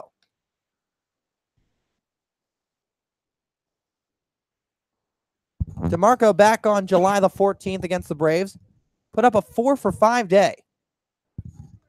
The Vanderbilt Commodore came into the day hitting .272 as McDonald fires over to first on a pickoff. Tag applied by Pages, and it's in time to retire the runner in Sal Gazzo for the first out of the top of the 5th.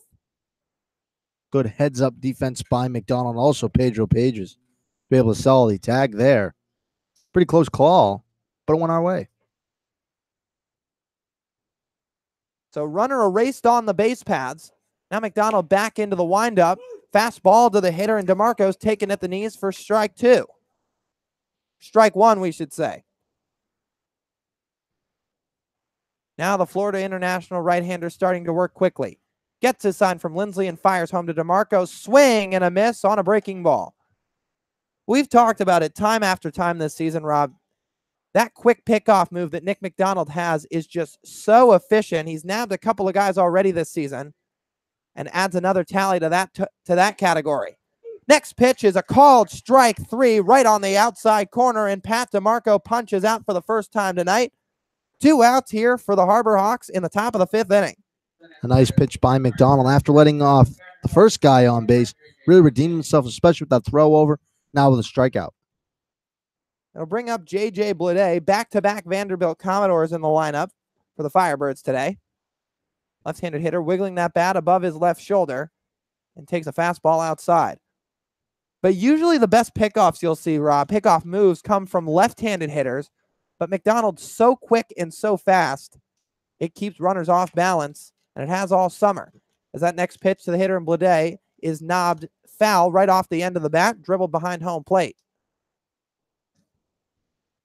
I mean, it's just such a quick step off the mound. He turns his body so fast and efficiently, and that snap throw is what really gets those runners. The transfer from that right hand over to first base.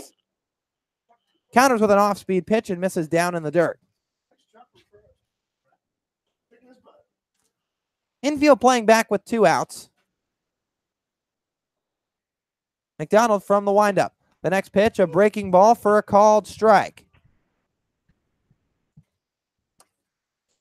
7:15 p.m. and the lights are starting to come on here at McKeon Park. Still a beautiful day here in Hyannis. Next pitch from McDonald runs outside for ball 3 and a full count to the hitter in J.J. Blade.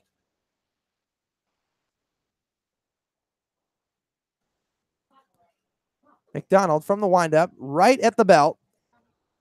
Ready with the payoff pitch to Blade, who swings and sends one foul out of play down the third base side. J.J. Blade, what a season this kid had out at Vanderbilt, sporting a .374 average, .504 on base, 13 RBIs, and didn't make a single error in the field this season.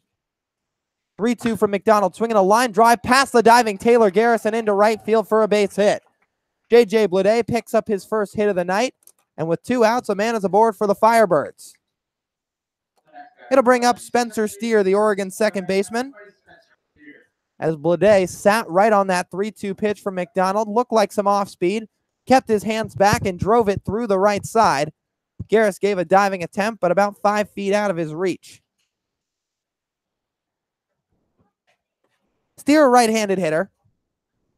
Wiggling that bat right at the head level, foot above his right shoulder. McDonald's first pitch fastball is on the outer half for strike one.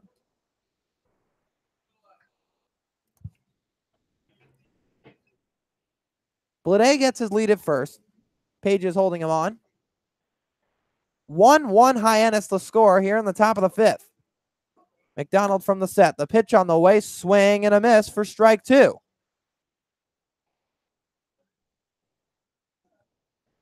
McDonald punched out just under 70 hitters in his season at Florida International. Through 67 and 2/3 innings. Made 11 starts. First time out of the bullpen this summer as that fastball runs outside. 1 ball and 2 strikes to the hitter and Steer.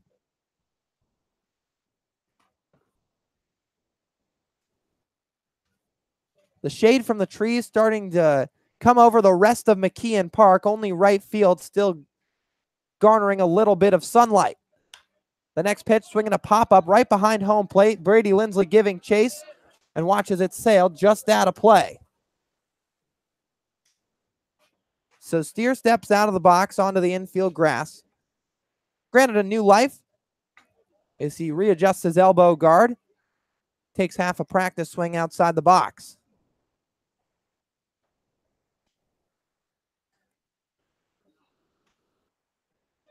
Steer has 28 hits on the summer, 4 home runs and 18 RBIs.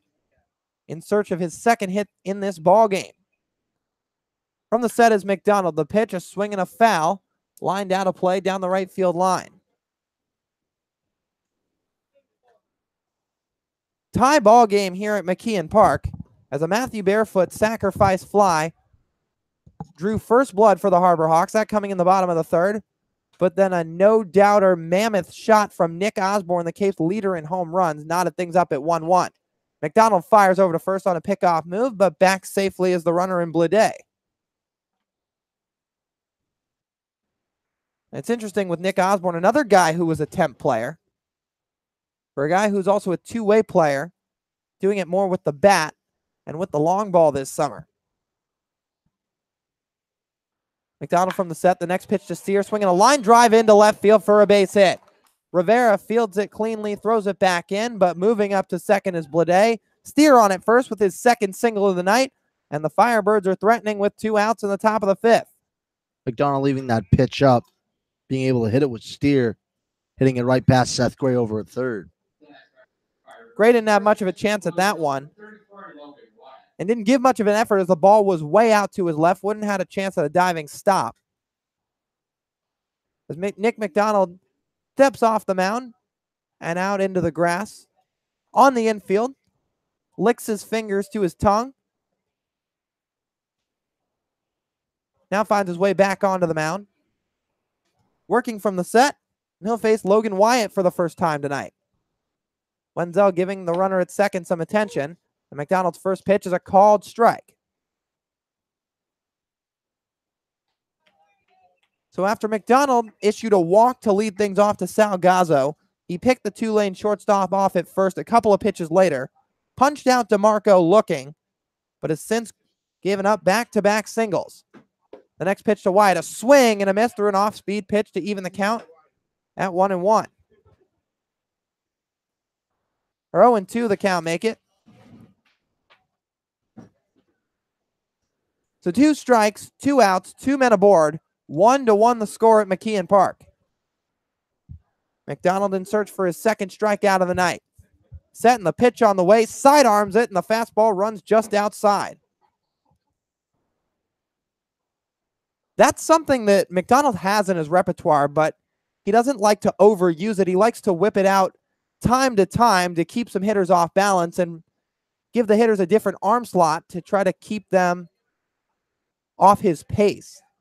Now the 1-2 back from over the top, and it misses downstairs for ball 2 to even the count. And he doesn't show it early either. McDonald comes into his normal motion, kicks his leg to about letter high, and then right at the last second, brings that ball down toward his hip and fires it in sideways. And now a 2-2 count with 2 on. The pitch from McDonald, swinging a foul, lined out of play, down the third base line.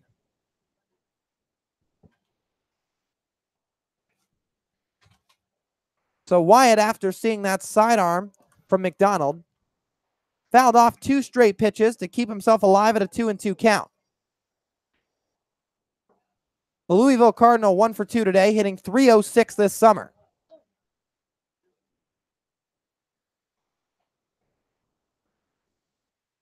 Wyatt stands at 6'4", 225 pounds, a left-handed hitter.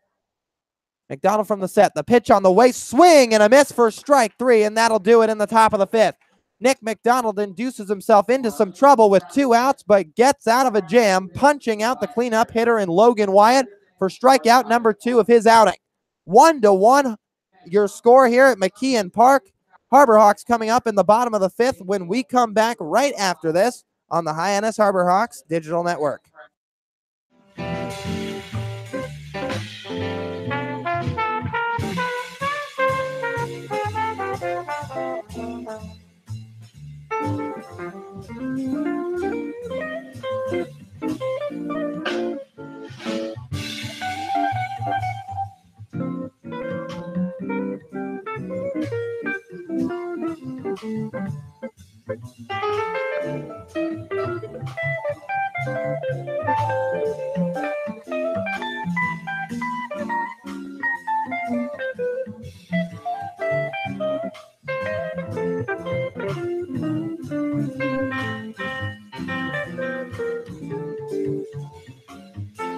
Magic Works Media copyright.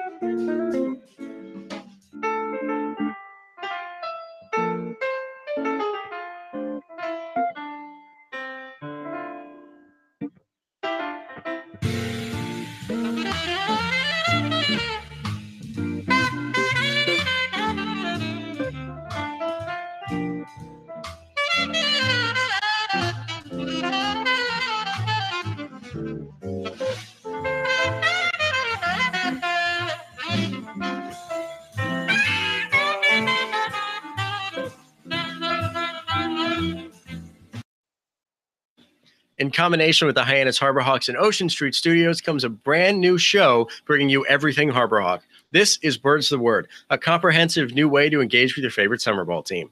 I'm your host, Harrison Myers, and every Thursday until the end of the 2018 Cape League season, we'll bring you everything Harbor Hawk. Interviews with players and coaches, behind-the-scenes tours, and stories you may not have heard about. Make sure you subscribe today so you don't miss any of the action. Well, thank you very much, Harrison. Welcome back to McKeon Park. Scores tied 1-1. On the mound is Eric Miller. Oceanbine's day is done. 4 innings pitched, 3 hits, 1 run, none of it being earned, coming on a Matthew Barefoot sacrifice fly. 1 walk and struck out 5. So for a guy in Aaron Oceanbine who's making his first start on the mound this summer, not too shabby to say the least. Definitely not. Brady Lindsley now up. Last time he was up, he walked. That happened in the bottom of the 3rd. And to get things started in the bottom of the 5th, the first pitch is fouled off. Just to the netting the left of us here in McKeon Park, right near the away broadcasting table.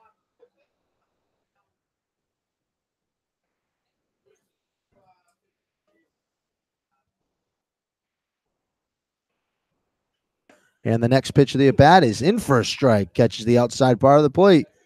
Quickly down 0-2 in the park. Here in this at-bat.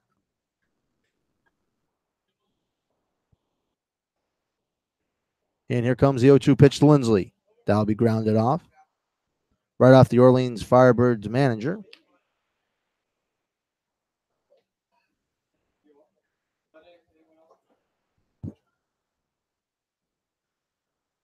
Still the count at 0-2. And the pitch is in. Swing and a miss. Strike 3. And Brady Lindsley now 0 for 1 on the day. Lindsley walked back in his first at bat in the 3rd inning, scored the lone run on the sac fly, but on that one, Just kept a little bit off balance from the right-hander in Miller. Chased one out of the zone on that one. As you mentioned, strikes out to lead off the inning. First strikeout of the day for the new left-hander in Miller. Now up is the top of the order, Davis Wenzel. That first pitch in for a strike. Quickly down the count, 0-1. And the 0-1 pitch. That'll be check swing. Did not go. Counts even at 1-1. As you said, a beautiful day for baseball today. Not a cloud in the sky. Lights starting to get a little brighter here at McKeon Park. As it is the early evening. That next pitch is swing and a miss. That off-speed pitch actually was a check. Count now at 1-2. And the 1-2 pitch into Wenzel. Swing and a miss. Strike three, back-to-back strikeouts. For Miller, now is 2 outs in the bottom of the 5th. That's Wenzel's second strikeout of the night. Again, chasing one out of the zone. It looks like from up here that Miller's got a pretty good running fastball in his repertoire. It starts on the zone and just tails off a little bit. So far, it's fooled Lindsley and Wenzel. First pitch is fouled off by Taylor Garris. Last time he was up, tried that sacrifice bunt. And it basically worked, to say the least. He punched it down the first baseline, and everybody was safe, including him. Sure did work. That next pitch is fouled off from Taylor Garris.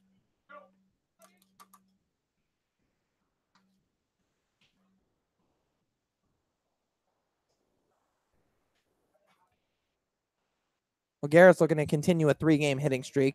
Went 1 for 3 yesterday with an infield hit. And probably wasn't expecting to play today, but came in the second inning for Will Holland. And the pitch is in. Next pitch is fouled off just past the Orleans Firebirds dugout on the first base side. As the sun really scorching over beside them on the first base side, why the Harbor Hawks dugout, complete shade. And the pitch into Garris. That's a ball in the dirt. Stopped by Clark, though. No one on base, though.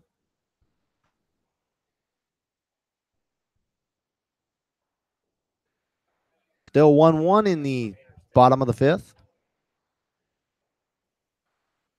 2 outs. Pitches in. That's a ball outside. Garrett's working this count. Trying to get on base. Score is tied 1-1. And the next pitch. That is hit right out to right field. Will be able to get down.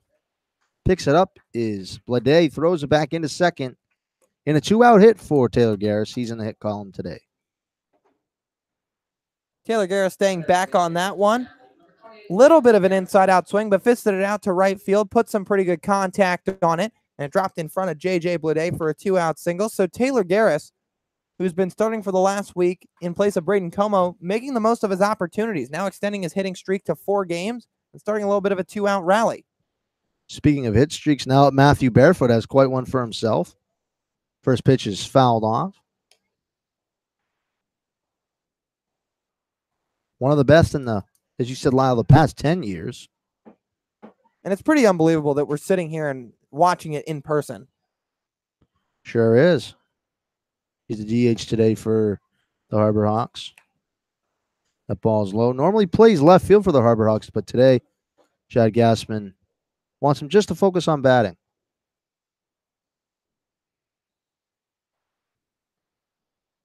And the next pitch, that ball's in the dirt, gets past Clark. Garris up to second base. And now a runner in scoring position here for the All-Star Matthew Barefoot. As in 2 days, the All-Star game will be pending the weather. And Barefoot, just like everything he's done this season, has excelled with runners in scoring position, hitting 424, and with runners in scoring position with 2 out, 432. And the next pitch into Barefoot is fouled off right near the Orleans Firebirds bullpen.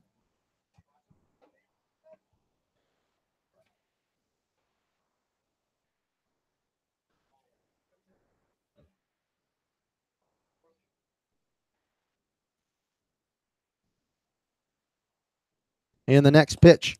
Swing and a miss. Strike D. He's going to get past the catcher. The runners will advance in the corners. And the Orleans Firebirds bench does not like that, thinking the umpire hindered him from getting that ball. But the umpire had nowhere it was himself. And Barefoot staying aware when on the drop third strike, immediately gave a hard 90, digging that one out to first. And still no hit yet today for him, Rob. Probably going to have another couple of chances. But what that does do is extend his on-base streak this season, continuing to reach base in every single game he's played on this 2018 summer. Seth Gray now up, the Wright State product. The third baseman today for the Harbor Hawks. Then after him is Todd Lott. Seth Gray on the day, 1 for 2. Barefoot over at first taking lead. That first off-speed pitch is in for a strike. In the inside corner, runners at the corners, 2 outs, 1-1 from McKeon Park. Field completely in shade. The next pitch is called high for a ball. Count now even at 1-1.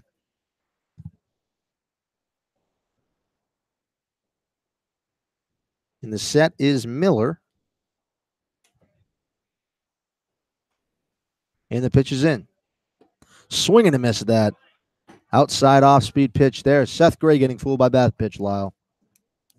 Yeah, and Miller's just really had some good stuff here so far in his first inning in his relief appearance. We've seen him get a couple of guys with a running fastball, and now that breaking ball starting on the zone and tailing way out. Runners at the corners. 2 strikes on Seth Gray. And call time right before the pitch is thrown. Seth Gray calling time. Miller now back in his throwing position. And the 2-strike pitch is fouled off Matthew Barefoot. First thought about going, but held himself up. Some strange tactics by Matthew Barefoot, trying to get the catcher and Clark to throw down to second and trying to have Taylor Garris come home, as they tried to make that work the other night, but it didn't pan out. And the next pitch sends a laser foul there. Does not hit Chad Gassman, but it was close to him. And if that was fair, that would have gone down the left field line. Probably could have scored 2.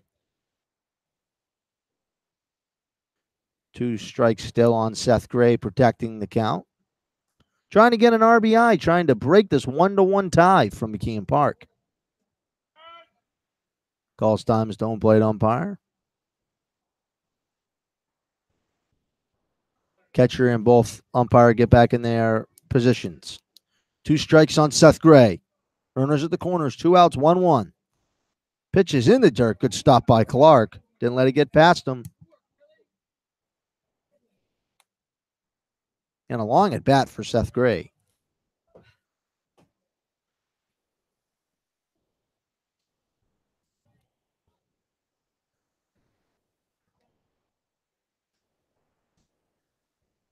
And the pitch.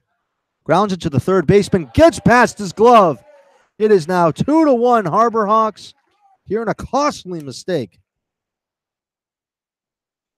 by the third baseman. Well, Seth Gray punched it pretty hard down the third base line. A tough play for Justin Levy over there. Tried to time the hop right, fielded on the in-between, but couldn't do so. Took a tough hop on him, bounced into left field. We'll see how the official score rules. It likely will be a hit for Gray. And if so, it'll be his second of the night and first RBI as the Harbor Hawks go out to a 2-1 lead. Todd Lott now up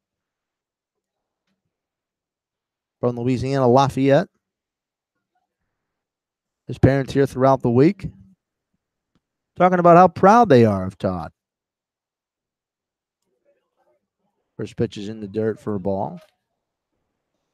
Todd not only played baseball, he also played basketball. That can't be much of a surprise coming from a kid who stands at 6'4", just under 240 pounds. With very quick with the size, absolutely. The athleticism, too. Man at first and second. Still 2 outs. That outside pitch is called the ball.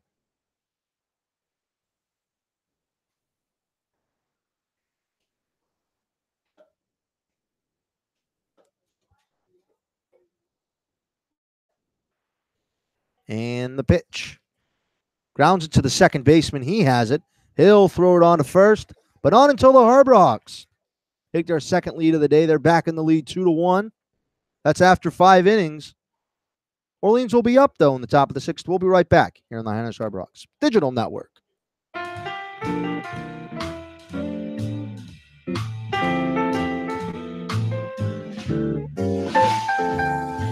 Magic Works Media copyright.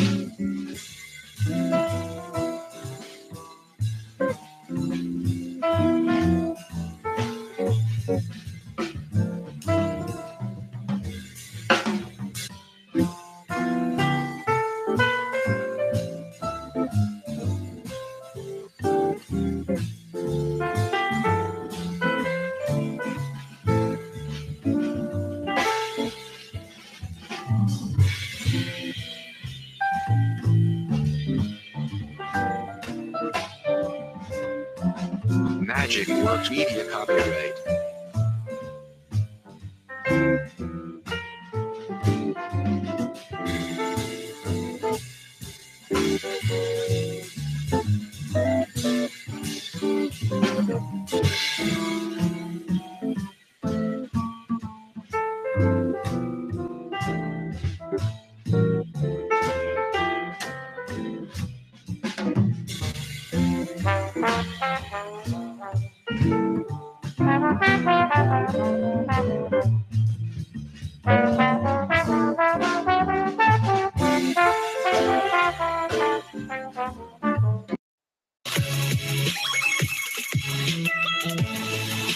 You're listening to the Hyannis Harbor Hawks on the Hyannis Harbor Hawks Digital Network. Now back to today's voice of the Hawks, Rob Marcello. Welcome back to McKeon Park. It is 2-1. Harbor Hawks. Nick Osborne back on the plate. Last time he was up, he had a solo shot out to left field to tie this game at 1-1. And the first pitch, swing and a miss by Osborne. He's 1 for 2 in the day. As I said, he had a home run in the top of the fourth inning. McDonald still on the mound for the Harbor Hawks. That next inside pitch is called the ball. The Harbor Hawks on the day have 8 hits. And the next pitch, off-speed pitch, in for a strike. Right down the heart of the plate. Osborne's knees bent a little bit. Definitely was not expecting that. And the next pitch from McDonald. Low for a ball.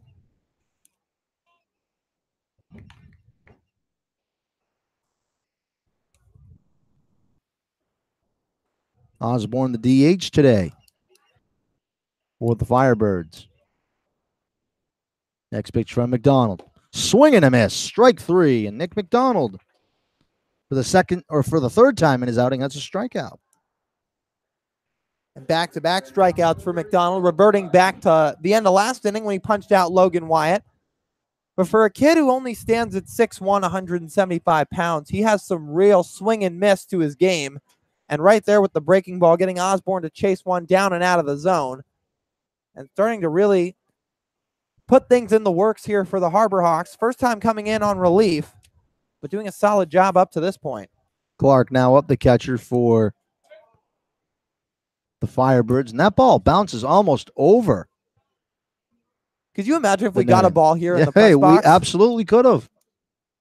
I don't think there's a question about it. Next pitch from McDonald. And Clark is a ground ball to Pedro Pages. Steps on himself for the unassisted play for the second out in the top of the sixth.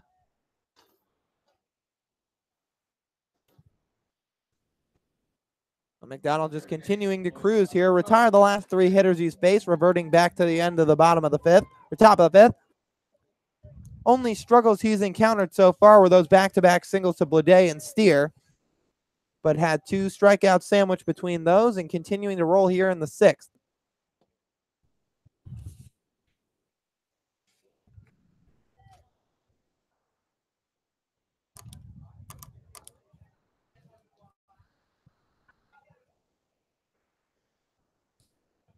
Levy now up.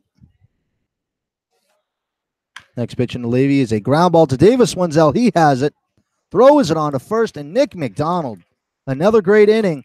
The Harbor Hawks lead 2-1. They'll be up in the bottom of the sixth. We'll be right back here on the Hyannis Harbor Hawks Digital Network.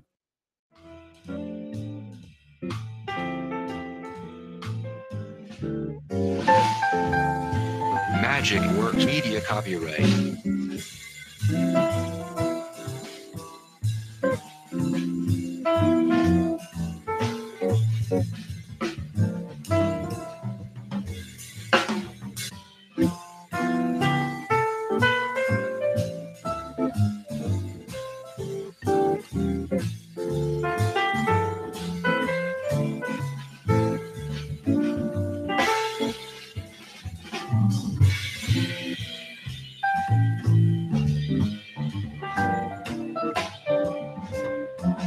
Magic Works Media copyright.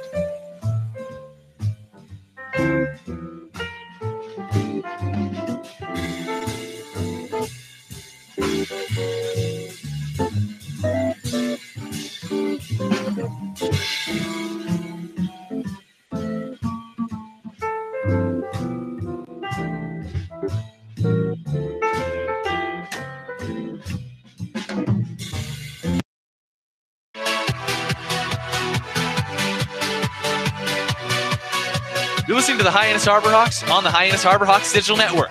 Now back to today's voices of the Hawks, Lyle Goldstein and Robert Marcello.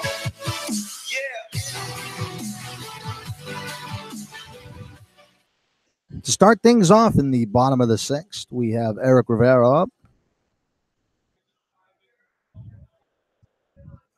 Still on the mound is Miller.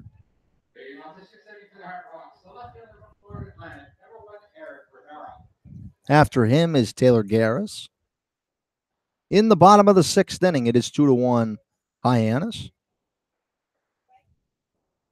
Rivera just getting ready to start this inning as now he's in the batter's box. First pitch of the bottom of the sixth is in first strike. It is 7:44 here in Hyannis. Quick game so far. Next pitch in for a strike. Rivera bends his knees and sets his head back there. Coach Chad Gassman doesn't like that call.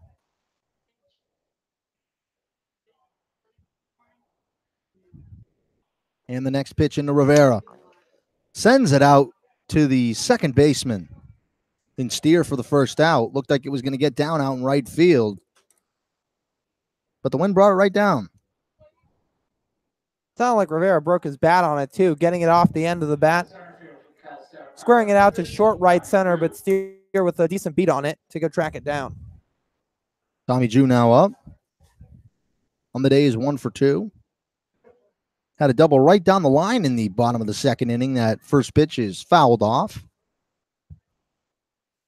Just to the left of us in McKeon Park, past the Orleans Firebirds bullpen and dugout.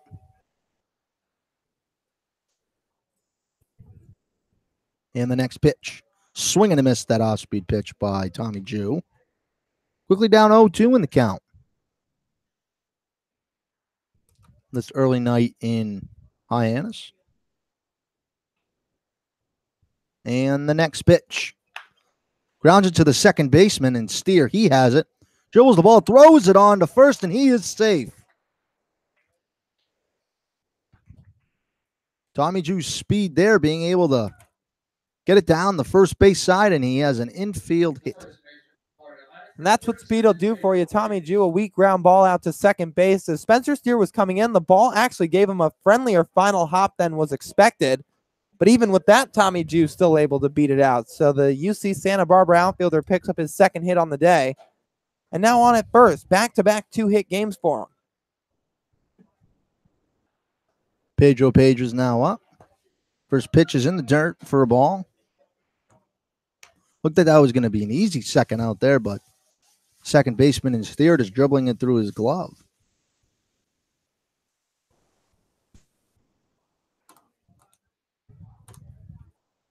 Tommy Jew off first base, taking a small lead. Next pitch into Page's swing and misses at that off-speed pitch. After Pedro Pages is the 9th man in the order, Brady Lindsley, the catcher for the Harbor Hawks this evening. Pedro Pages making his first start in a while. And the pitch, Tommy Jew goes.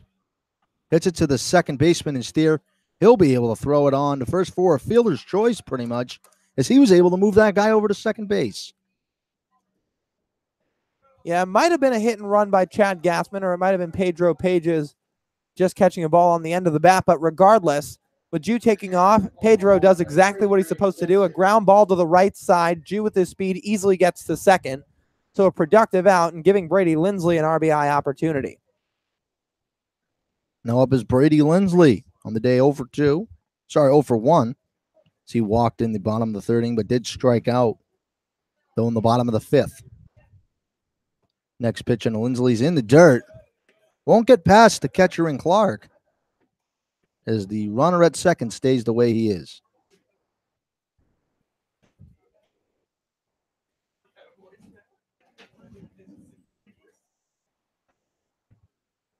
Taking lead off of second is Tommy Jew. 2-1 Hyannis. And the next pitch. Punches it out to the shortstop, but just doesn't get down in time. And the shortstop, Ingazzo, able to catch it after 6 innings. The score is 2-1 Hyannis. Orleans will be up in the top of the 7th. We'll be right back here on the Hyannis Harbor Hawks Digital Network.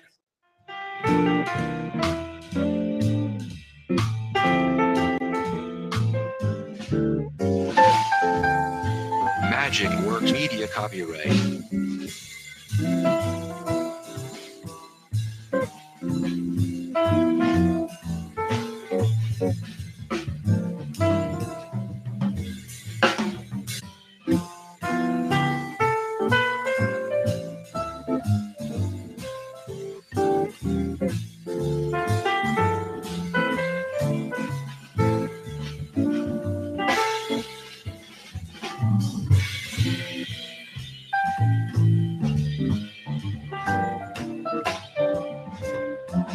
Magic Works Media copyright.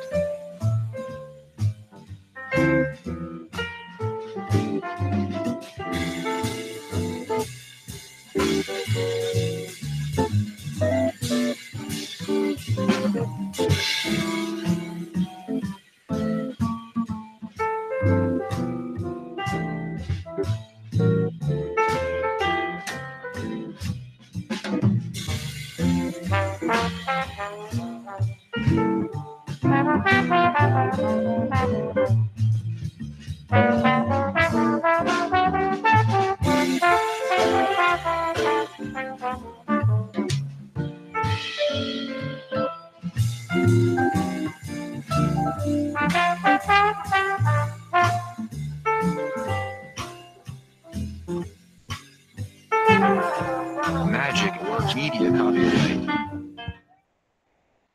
To lead things off in the top of the 7th inning is Matt Frazier. Frazier on the day is 0 for 2. Flew out in the top of the 3rd inning and also flew out in the top of the 4th inning.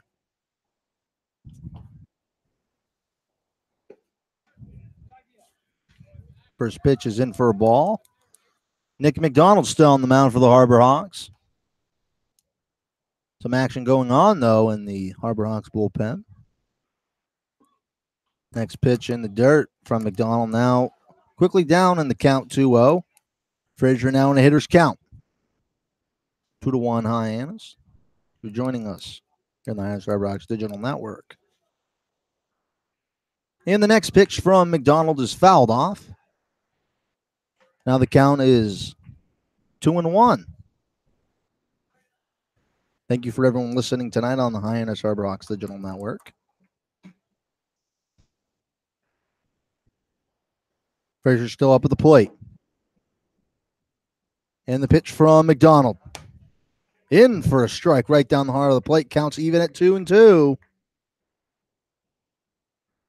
start things off in the top of the 7th. And the next pitch That's a ground ball to Taylor Garris over at second base. He has it, throws it on to first, Pedro Pages for the first out in the top of the seventh. This is my solo inning.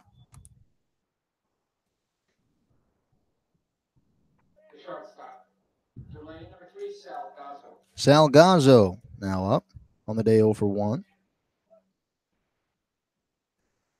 He was over at first, though, when Nick McDonald picked him off.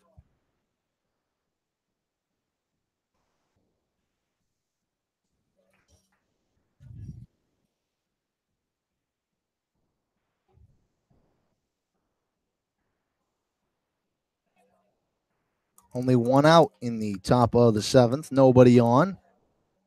As Garris had that nice throw over to first. Took his time, obviously playing at second base. That first pitch is high for a ball.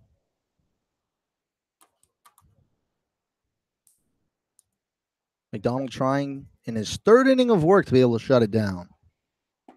Next pitch in for a strike. Quickly down 0-2 in the count is Gazzo, the ninth man in the order for the Orleans Firebirds. Desperate for a win on the road. Next pitch in for a strike. Now down 0-2 in the count. No action in the Firebirds bullpen, but action in the Harbor Hawks bullpen.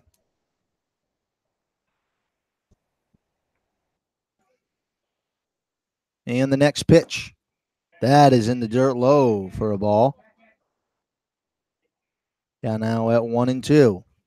One out on the top of the seventh. 2-1 Hyannis.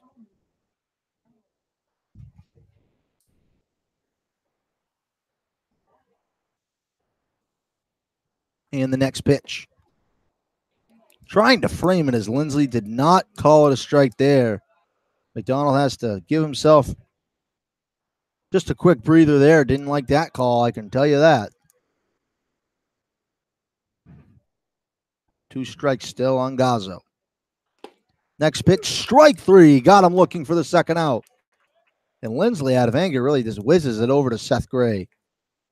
There. And McDonald continuing to K guys up in his relief appearance.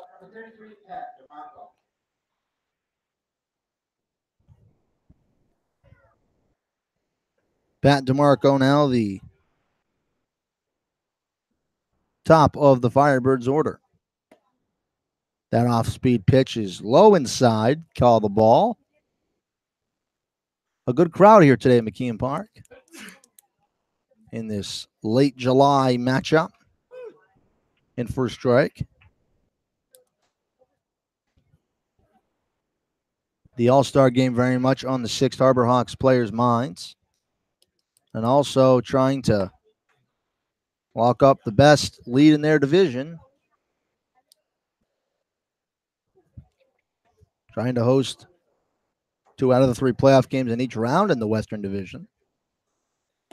That next pitch is in for a strike to Pat DeMarco. DeMarco, the left fielder tonight for the Orleans Firebirds.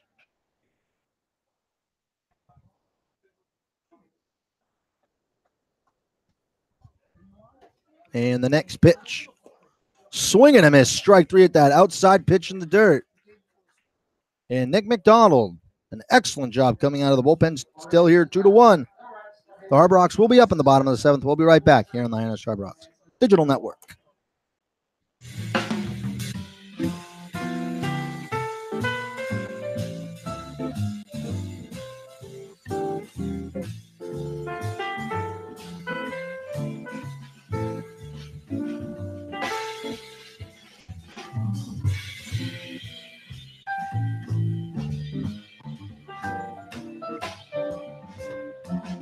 Magic Works Media copyright.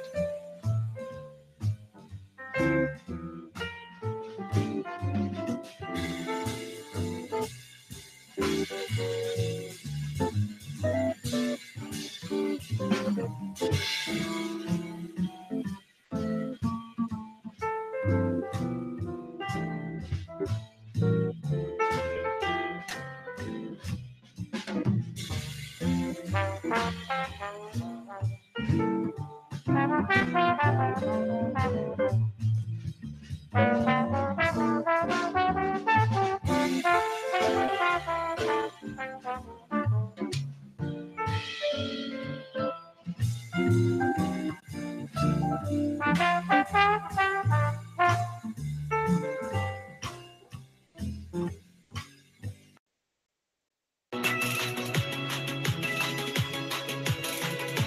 listening to the Cape Cod Baseball League on the Hyannis Harbor Hawks Digital Network. Let's get you back to the game.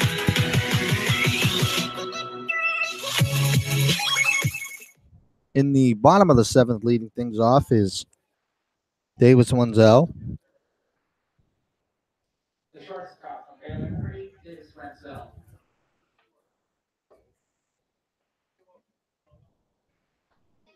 Miller still on the mound. Next pitch is in for a strike. Appears to be a pitcher's duel here today at McKeon Park. It is a 2-1 game. And the next pitch, swinging and missed that off-speed pitch by Wenzel, getting fooled by that low changeup.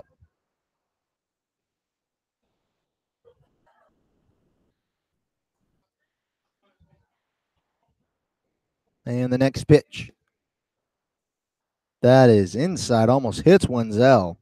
Had to bend his knees out a little bit.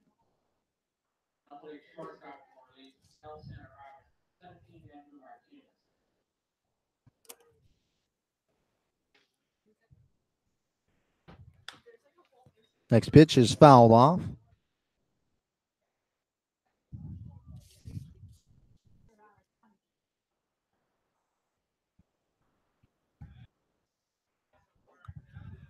And the next pitch into Wenzel. Outside for a ball.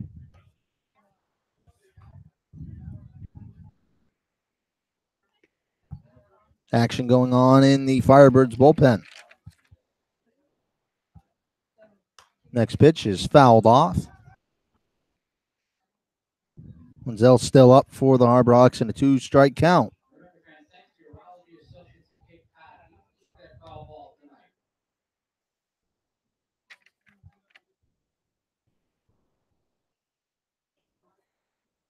And the next pitch is sent way out in center field, but caught by Frazier for the first out in the bottom of the 7th.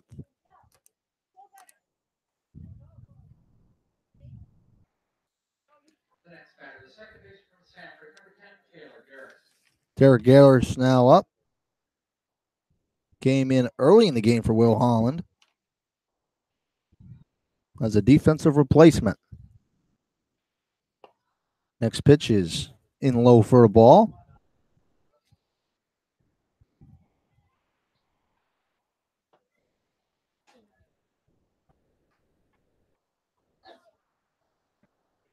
No action now going on in the Harbor Hawks bullpen, though. Next pitch, swinging and miss that high fastball is Taylor Garris. Matthew Barefoot on deck. And the next pitch. Check swings, did not mean to hit that, but that goes foul right near the Firebirds dugout here in McKeon Park.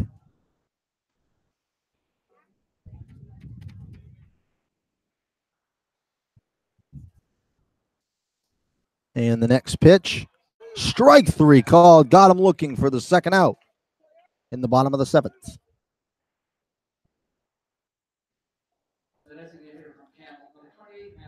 Matthew Barefoot now up, trying to keep his hitting streak alive. Trying to get it to 23 games. That first pitch is high for a ball.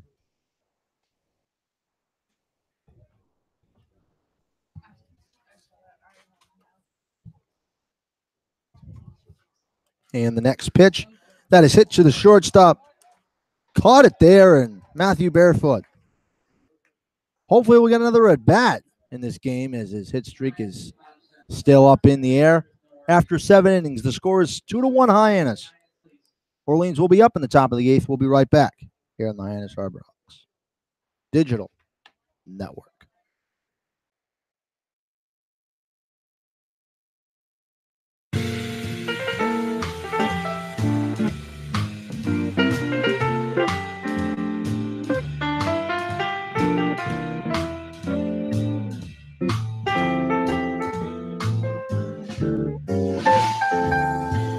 Magic Works Media copyright.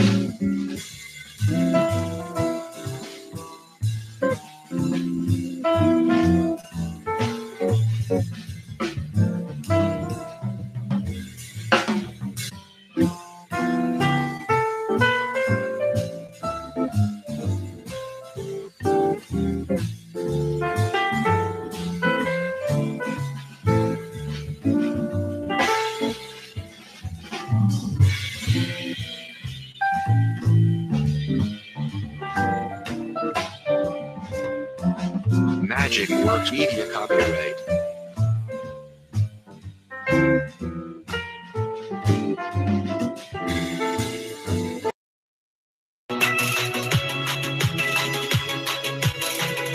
You're listening to the Cape Cod Baseball League on the Hyannis Harbor Hawks Digital Network. Let's get you back to the game.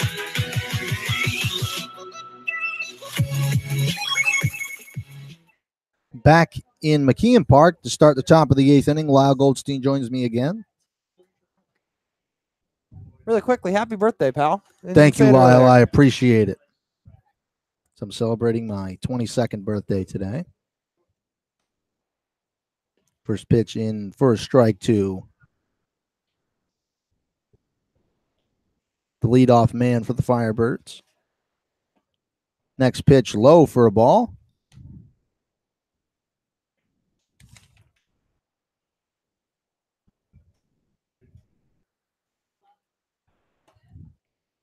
Next pitch in for a strike. Right down the heart of the plate to J.J. Blade.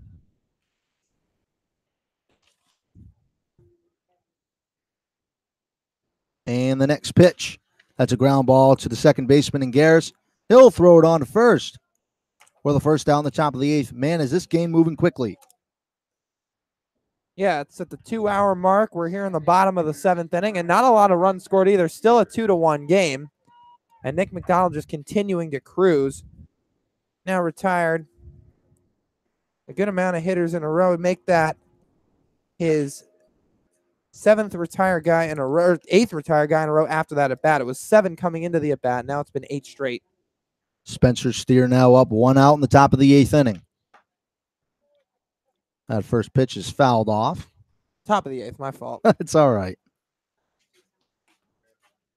McDonald definitely mowing it down so far here coming out of the pen.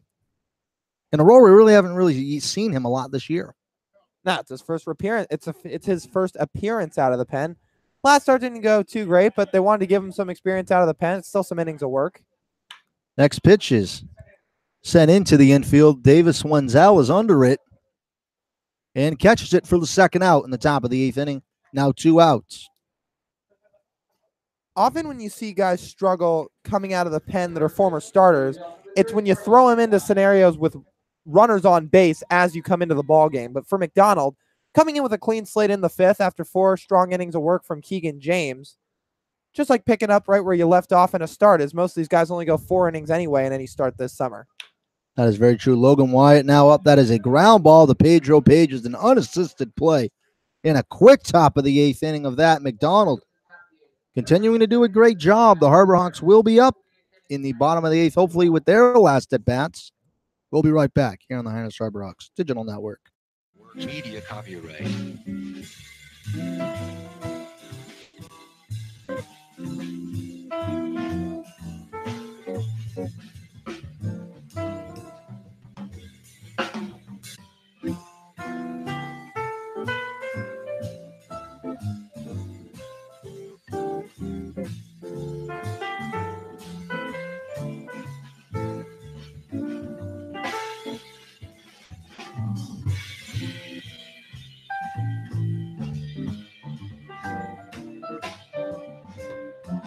Magic Works Media copyright.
In combination with the Hyannis Harbor Hawks and Ocean Street Studios comes a brand new show bringing you everything Harbor Hawk. This is Birds the Word, a comprehensive new way to engage with your favorite summer ball team. I'm your host, Harrison Myers, and every Thursday until the end of the 2018 Cape League season, we'll bring you everything Harbor Hawk.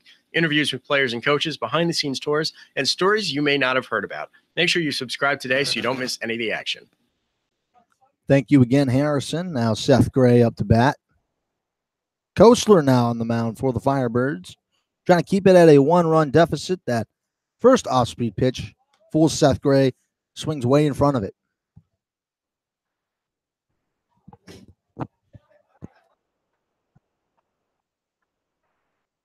And the 0-1 pitch. Ball in the dirt. Count even at 1-1. Seth Gray. Seth Gray on the day, responsible for the second run, the potentially game-winning run today. That next pitch, he did not go on that check swing there.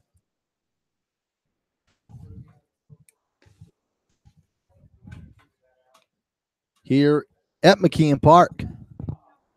Next pitch is high, but tried to bring down was Clark, but the home plate umpire did not get fooled. The count's now at full 3-2. Seth Gray. And the full count is in for a ball. And a leadoff walk for the Harbor Hawks, trying to widen their lead as they're only up by 1 run in the bottom of the 8th inning. Seth Gray having a nice day. Third straight time reaching base. He's 2 for 3 with a walk.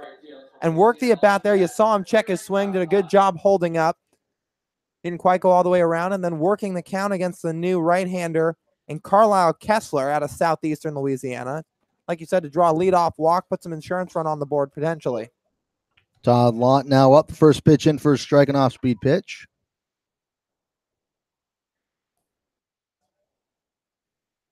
Lott on the day, 0 for 3. Next pitch is a ground ball that will get past the second baseman. And Seth Gray's going to keep running to third. Todd Lott into second, and he is safe. And the Orleans Firebirds really just throwing around the ball here. Now there will be runners at second and third with nobody out in the bottom of the 8th. Well, that'll be scored a single and an E9 in the scorebook as Todd Lott just kind of pushed one through the right side. Another C&I single for the Harbor Hawks. Then J.J. Bleudet misplaying the ball out in right field, hitting off the tip of his glove. Seth Gray was going to third anyway with that, but then once Todd realized the ball was kicked out to the right of J.J. Bleudet, he took off for second in with a head-first slide. Now Eric Rivera in a prime RBI opportunity. Sure is the Firebirds defense playing in. First pitch is grounded to the second baseman. He throws home, and he is out. A great throw by Steer for the first out in the bottom of the 8th. Tough luck there for Seth Gray. I think he thought the ball was, 1, going to get through, and then 2, even when Steer backhanded it with the thought of he was just going to go to first and try to get the out. But Steer doing a good job. Backhands that on the run, comes to a complete stop, sets his feet, and makes a strong throw home to retire Gray well in time. Throw coming in well ahead of Gray, and a tag applied by the catcher in Clark. Now runners at the corners with 1 out. Orleans defense now playing back at double play depth. Tommy Jew up. And the big out there for the Firebirds, as that run could have potentially scored. But Steer with a great stop. Had to set his body to be able to throw to home, and a great throw. Now up is Tommy Jew. First pitch in low for a ball. Runners at the corners, 1 out. 2-1 Hyannis in the bottom of the 8th if you're joining us.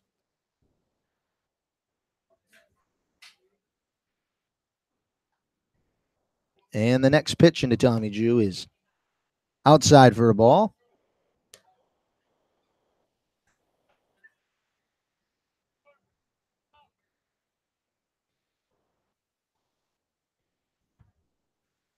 And the next pitch, that is sent out to left field, and that will be caught. Todd Lott's going to run home. And the score is now 3-1 Harbor Hawks, and being able to score that insurance run now with 2 outs in the bottom of the 8th. Well, Tommy Jew, another guy having a really nice day for the Harbor Hawks. 2 hits to his name and now an RBI. A much-needed insurance run for Hyannis as Tommy lifted that ball just far enough out to left field where DeMarco made the play on it but didn't have a chance to nab the runner and Todd Lott coming home. Threw it into second base to see if he could nab Rivera, who went about halfway, but just to fool the infield a little bit, then went back. Next pitch, Eric Rivera stealing. Not even a throw by Clark there. He tried to throw and the ball fell out of his hand. Well, Rivera getting a good jump on that one, taking off quickly, some good speed down the line. Now up is Pedro Pages. Has to step off the mound. His Kostler there, Rivera was trying to play some tricks on him with his footwork.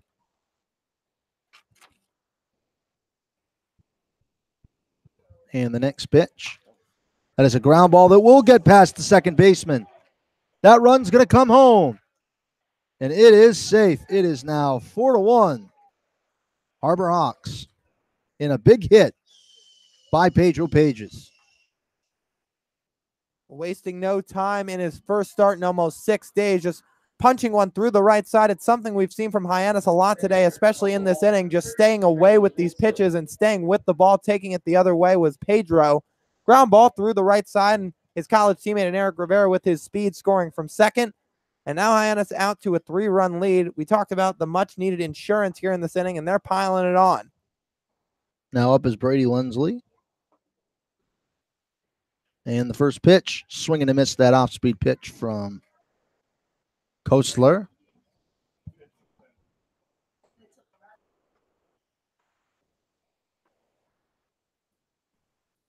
Throws back to first. They'll be safe, though. Page is not trying to go. The Harbor Hawks are up 3 runs. Some action down in the Harbor Hawks bullpen. No action in the Firebirds bullpen. That next pitch is sent out to left center field, and DeMarco on to have it. After 8 innings, the score is 4-1 Hyannis. Now to start the top of the 9th, the Orleans Firebirds will be up. We'll be right back here on the Hyannis Harbor Hawks Digital Network.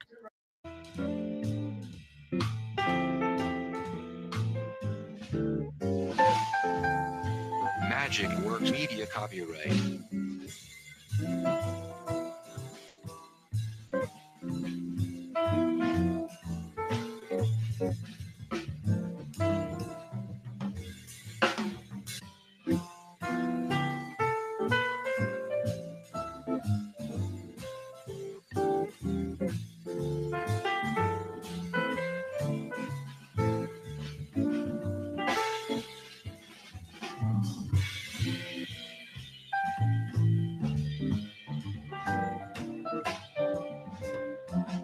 Magic Works Media copyright.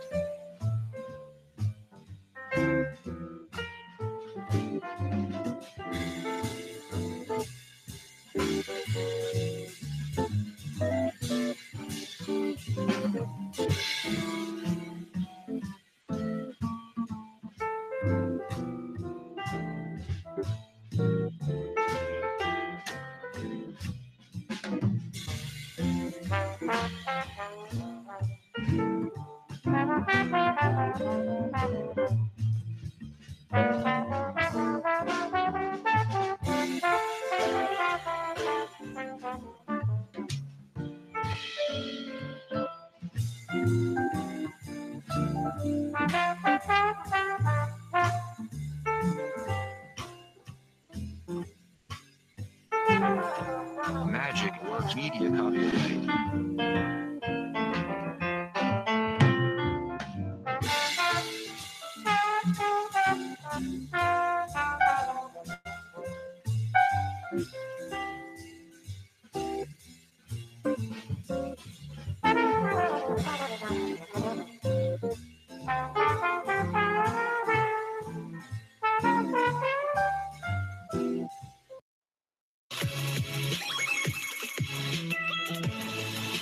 You're listening to the Hyannis Harbor Hawks on the Hyannis Harbor Hawks Digital Network.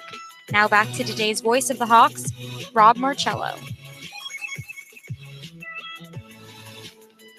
To start the top of the ninth here at McKeon Park is Nick Osborne.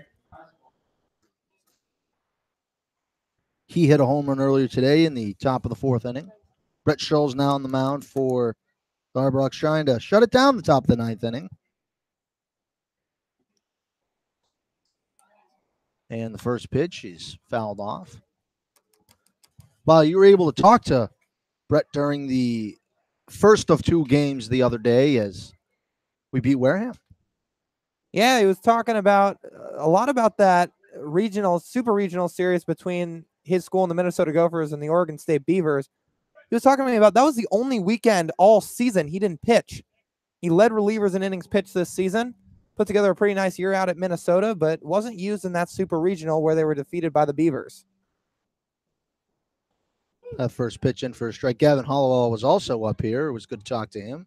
Good to talk to both guys. It's a lot easier when they come to you instead of you have to go to them. And the next pitch, outside for a ball. Well, Schultz on the summer, 0-2, ERA of 6.75. This will be his 9th appearance. He has 2 saves to his name, struck out 10 and walked 5. His last appearance was against the Falmouth Commodores on July the 12th, 8 days ago. Next pitch is sent out into lazy right field and will get down as Osborne now has his second hit on the day. You mentioned the home run coming back in the 4th. That's the one run Orleans is. Of course, there's still some arms getting loose down in the Hyannis bullpen. It looks like that's Kyle Kemp warming up, the right-hander from Lipscomb. Bill Clark now up, the catcher today for the Firebirds. At first is Osborne taking a small lead. Pitch from Scholes. In for a strike there. Not a question about that he's swaying.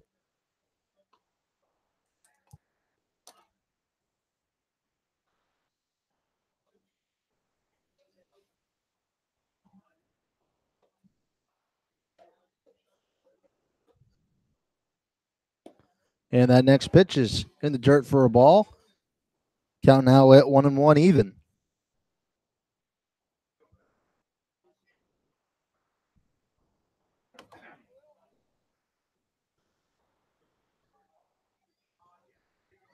And the next pitch, off-speed pitch way outside for a ball. Count now at 2-1, man at first.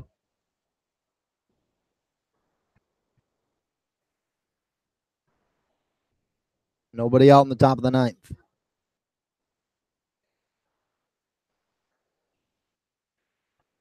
And the next pitch, that is sent in the air out to low right field. Garris on to catch it as he backed up there for the first down. An uncharacteristic way to be able to catch the ball from Taylor Garris.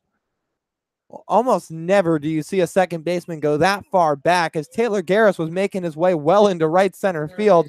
Tommy Jew and Todd Law both came in for that one. They, of course, having the better angle coming into that ball.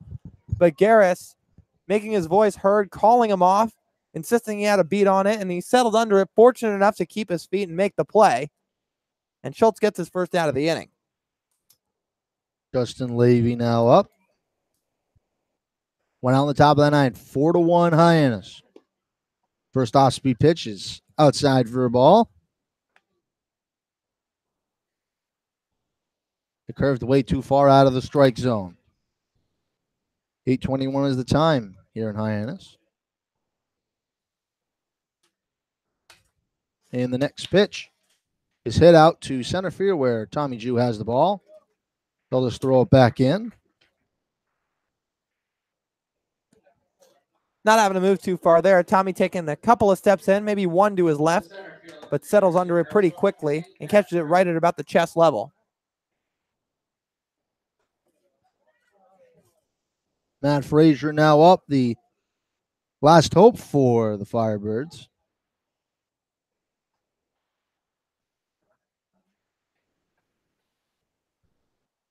Still over at first is Osborne.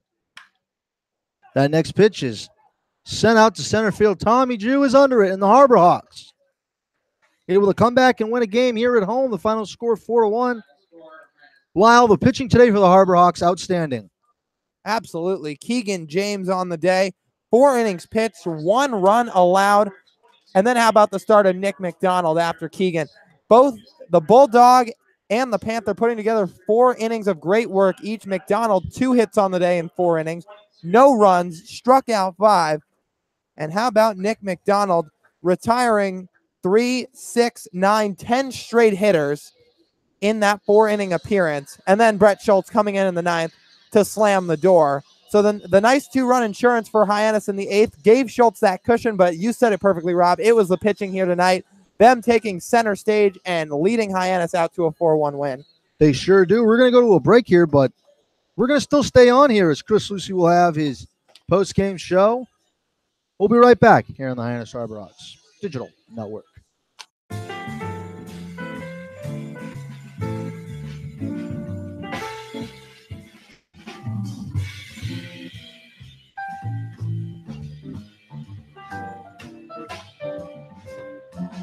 Magic Works Media copyright.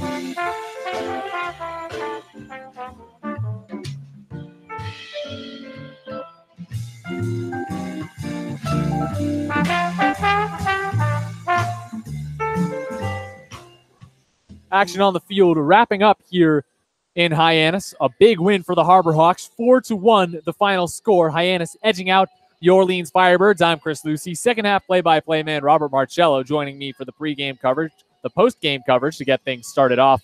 Robert, we'll talk about a little bit of sour grapes for Hyannis. I mean, a 4-1 win, bouncing back from a loss last night. Nothing really to be too upset about, but Matthew Barefoot's 22-game hit streak, the longest hit streak in the last 10 Cape League seasons, ends at 22 games.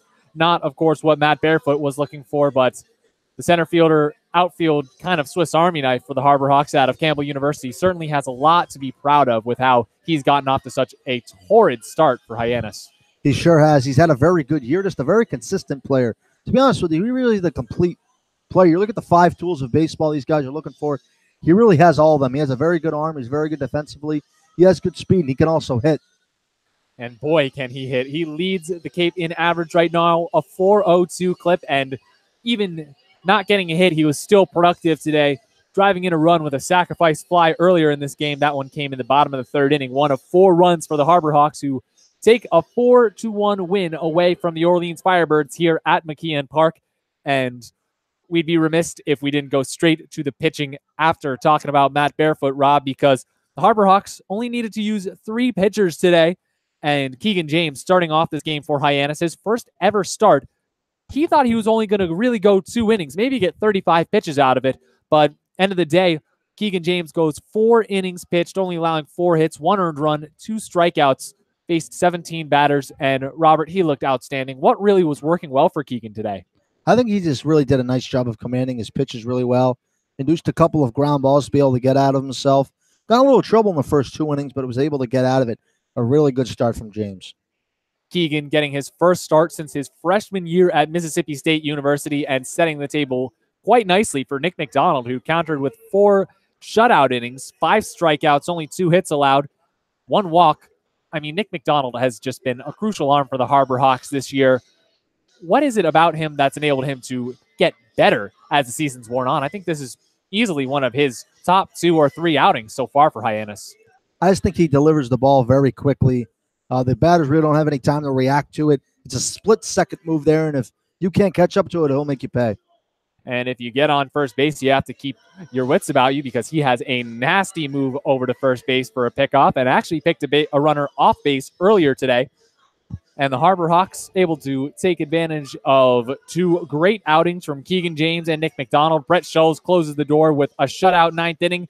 And the Harbor Hawks come away with a 4-1 win here on the Hyannis Harbor Hawks Digital Network. Robert Marcello, thank you for joining me. I'll let you step off the broadcast and head down to the field where Danny Terzer and Lyle Goldstein await for Hawk Talk, our post-game YouTube show, which you'll be able to catch on the Hyannis Harbor Hawks Digital Network. I'll be anchoring that baby, but first, we'll take you for a quick rendezvous around the league, getting things moving here down in the Eastern Division.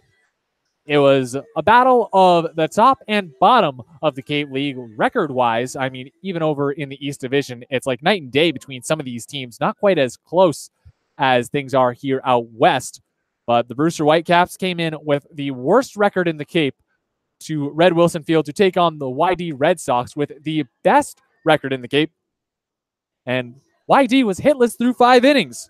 A leadoff double in the 6th ended the no-hit bid for the Whitecaps, but Zach Lingenfelter still with 5 shutout no-hit innings for the Brewster Whitecaps, who eventually come out on top 7-3 from Red Wilson Field. A huge win for Brewster as they were chasing the Orleans Firebirds in the standings as of earlier today, and 4 points behind earlier today, and now they are only 2 points behind the Firebirds, who drop a 4-1 game to the Harbor Hawks here at McKeon Park.